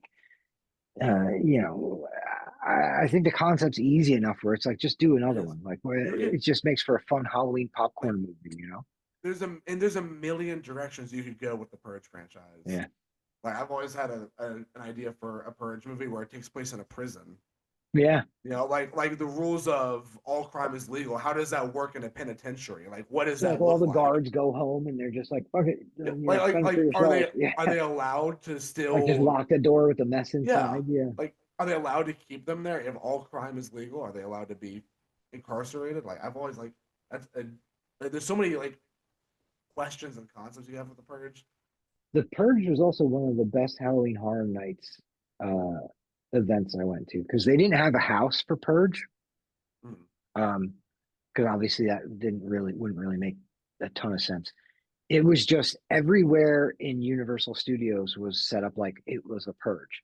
So you had people on dirt bikes whizzing by and they were wearing masks and shit. you had facades of buildings with like a sheet hanging out that said "Gone Purging" on it, and like they transformed all of Universal to look like it was a city in Purge, and the siren would play, and then you'd hear a dirt bike come ripping up the thing, and people with the chainsaws and the no chains on them and all that. It was the wildest Halloween Horror Nights, like for the respect of it was like an all encompassing event. It was just fucking cool. But Awesome. I yeah. I just went to Halloween Horror Nights for the first time this past season. Was that Texas or the No, year it was before? it was No, in LA. this I went to LA. no. But I mean, like, was it Texas Chainsaw oh no, that was I think last year. last year? Yeah. See, I I am was old. I forget these things. I was so mad I missed last year. But then this year they were like the Yeah. two big ones are Five Nights at Freddy's and Terrifier, and I was like, this is a sign Oh yeah, that I you're right. need I to get it now. go. Yeah, yeah, But yeah. we went to like the And Blumhouse Jason, they had a Parachute. Jason Universe thing, right? They did. Yeah, I didn't get to go in the house. The line was like, oh man. We went like the final night, yeah. and this shows how naive I am and how inexperienced I am on going to Halloween Horror Nights. I was like, oh, it's after Halloween because they go to like through like the weekend of November 2nd. So on the final day, I was like, it's not Halloween anymore. It's gonna be easy getting in, getting No, out. Dude, we were in the Defiance of Phrase line for like 2 hours, 2.5, and I was you gotta like, get that like VIP skip damn, thing. yeah, which You I know, should have, but I was like, I don't want if to you're spend on a more crunch at money. all, like I had a year where we were in Florida visiting, and we went to the Florida one, but we were gonna be there, so it wasn't like as vital. Then I had a year where it was TwitchCon, and I went to the LA one. I drove from San Diego to Los Angeles so I could go to it, and then drove back. So like I had that night and that night only. So I got the VIP thing and the line skips and shit, and then I was able to do all of the different houses in one night. But that was the year it was Creep Show. I wasn't gonna Oh, miss that's Creep cool. Show. Yeah, No, for the no. Nicotero series. Yeah, Oh that's yeah. something we didn't cover in this episode. I got to shoot Mm. a Greg Nicotero video with Greg Nicotero when he did Nicotero Leatherface. We did that whole video. I shot that. Uh, right over there, I have um, signed by him some of the original concept art for Nicotero Leatherface. From the day that we shot that video, I was like, "Can you sign one of those?" We had them printed out and all on the table, and they're talking about the different bits of the design. Yeah, that was one of the fun. One of the I think that was another one of those days that was like, Jesus Christ, what's my life when I got to meet him. I'm a big fan of his, and you know, Creep Show and all kinds of other things that he's done. But yeah, it was that was a really cool day to be able to film that with him and you know talk about Nick His Terrell Leatherface. But that was his cool. Leatherface design is super fucking cool. I the minute I saw the mouth over the eye, I was like, oh, this is just next level. This is That awesome. like that detail, I was like, okay, I this love that. we're Yeah, I love cooking. that. Nah, so Yeah, because I remember on one of our, I can't remember which episode it was, but on one of our Chainsaw Massacre episodes, and it may have gotten cut out because we have gone on, Ari and I have gone on so many rants where I'm like, Yep. okay, this is not gonna make it, and like there's yeah, been points where I'm like, I'm googling stuff, and I'm like, I need to edit out me like yeah. I just like need to get rid of scrolling all that. through because it Yeah. would be like 2 minutes of silence of me just scrolling through like Google searches because I'm looking for something. Remember I was like, oh yeah, because I remember, oh yeah, Greg Nicotero did a design for the game, and I was like looking at the design, I was just like gushing over the design for like 5 minutes straight on an episode. I don't know if it got cut out. It might still be there. I don't know, but yeah, Yeah. the Nicotero Leatherface is metal as hell. He was another cool person to get to meet and work with a little bit. Um, you know, just uh super knowledgeable, but also like super down to earth and easy to talk to and really cool. Oh, for sure. Man. But Damien is still your favorite, as we Yes, know. huge disclaimer again for the listeners at home. Damien Maffei is my favorite actor in all of Hollywood ever in the history of time. None can come after that could even compete. Damien Maffei, he's a legend. I love him, and Damien, you can pay me for that. And yeah, We're gonna get Ryan to clip that, our social media guy Ryan. We're gonna get him to clip that. I'm gonna send it straight to Damien yeah, yeah, right before our interview, right. whenever that may be. Oh, he's gonna call me a farmer. He's gonna tell me I go to bed too early. I act too old. He's gonna call me Oh, Bub. Bub is the other thing, and I'm like, come on, man. The fuck happened here? Like What happened Bubba, here? like Leatherface. When did this get messed up? I'm shaving my head. No, your Look at haircut that. looks cool as Look fuck. at that. Oh, that was really messed up. All right. I think it's time for bed. Yeah. No, I will say I am so sorry we've been keeping you. I You remember didn't keep me at all. No, not at all. I remember the I start of got this. comfortable. We started talking about horror movies and punk bands and all kinds of fun stuff. This was a lot of fun. I really appreciate it. Well, thank you. We Thank love you. hearing that. Yeah. I'm so glad because I was like, oh, he's gonna think we're like wasting his time and Not at all. No, being a and I total. mean it worked out good on a Friday night. We can hang out and talk about the things that we love so much. I think that's awesome because then then I'm able to take the time to just all right, let's keep talking if we've got things to talk about. Oh yeah. I'm much happier having done this from home than from the office where I would have had to be like, no, I gotta go. So I had a really good time. This was a lot of fun. I hope everybody at home listening or watching got something out of it, but I can't, no promises there. I just jibber jabber. I bet they did. I mean, you gave us a lot on, I on hope so. no, you did like on game design, on just Yeah, loving Texas Chainsaw Massacre, on just loving movies and art and music and everything. yeah. I had a No, really you good gave us a time. lot. Well, thank you I so much. I I appreciate too being able to talk to people that care about Texas because I think one thing that I keep repeating and that is clear is, I mean, the game means a lot to me. It means a whole hell of a lot to me. I know uh you expect to hear that from somebody who worked on it, but I mean it's the honest truth. It was really a high watermark for me, and I as much as Texas means to me too, I'm fucking pumped because I know that it's, you know, if we continue on the trajectory that we're on, it's just going to keep getting better. So I hope that anybody watching or listening to this is going to stick with us over at Gun, and because I'd hate for you to miss out on what's coming. So Oh yeah, I mean, I can't speak for everyone, but me personally, I'm not going anywhere. yeah, And I mean, like, thank you to you and the team for, I mean, making Chainsaw Massacre because yeah, it has been such a big just treat for Chainsaw Massacre nerds like myself and so many others, and just like for the horror gaming community, it yeah, was such a big um pillar in horror gaming. So yeah, thank you guys for putting it out there, and we're super excited for what's coming next. Halloween and beyond, whatever comes after yeah. Halloween. Hopefully, a Return of the Living Dead or Gremlins game. I'll take either. Gremlins game. I mean, listen, don't get me fired over it, but Gremlins game, Hey, lock it in. if you could get me a meeting with Ronnie, I'm sure I could have a pitch ready. Yeah, you could convince Ronnie to anything. Yeah, you got this. Yeah. Well, thank you so much for joining us on this episode of Talking Terror. It was a pleasure nerding out about Chainsaw Massacre and horror in general. Um, if you guys at home enjoyed this episode, be sure to hit like, subscribe to the YouTube channel if you're watching this via YouTube, or if you're tuning in via Spotify or Apple Podcasts, be sure to leave us a like, rating, follow us on there. It really helps us out a lot. If you'd like to follow us on our social media pages to stay up to date on any upcoming episodes, you could follow us on our Twitter at TalkTerraPod or our Instagram, Talking Terra Podcast. If you want to follow me personally on my social medias to see what's going on in my life besides outside of the podcast, you can follow me on Twitter at Jacob at the movie. The Twitter would only allow so many characters, so it's not movies, it's movie because Twitter. I don't know. Guys only And seen one movie. yeah, I'm at the movie, the one, The one that um, exists.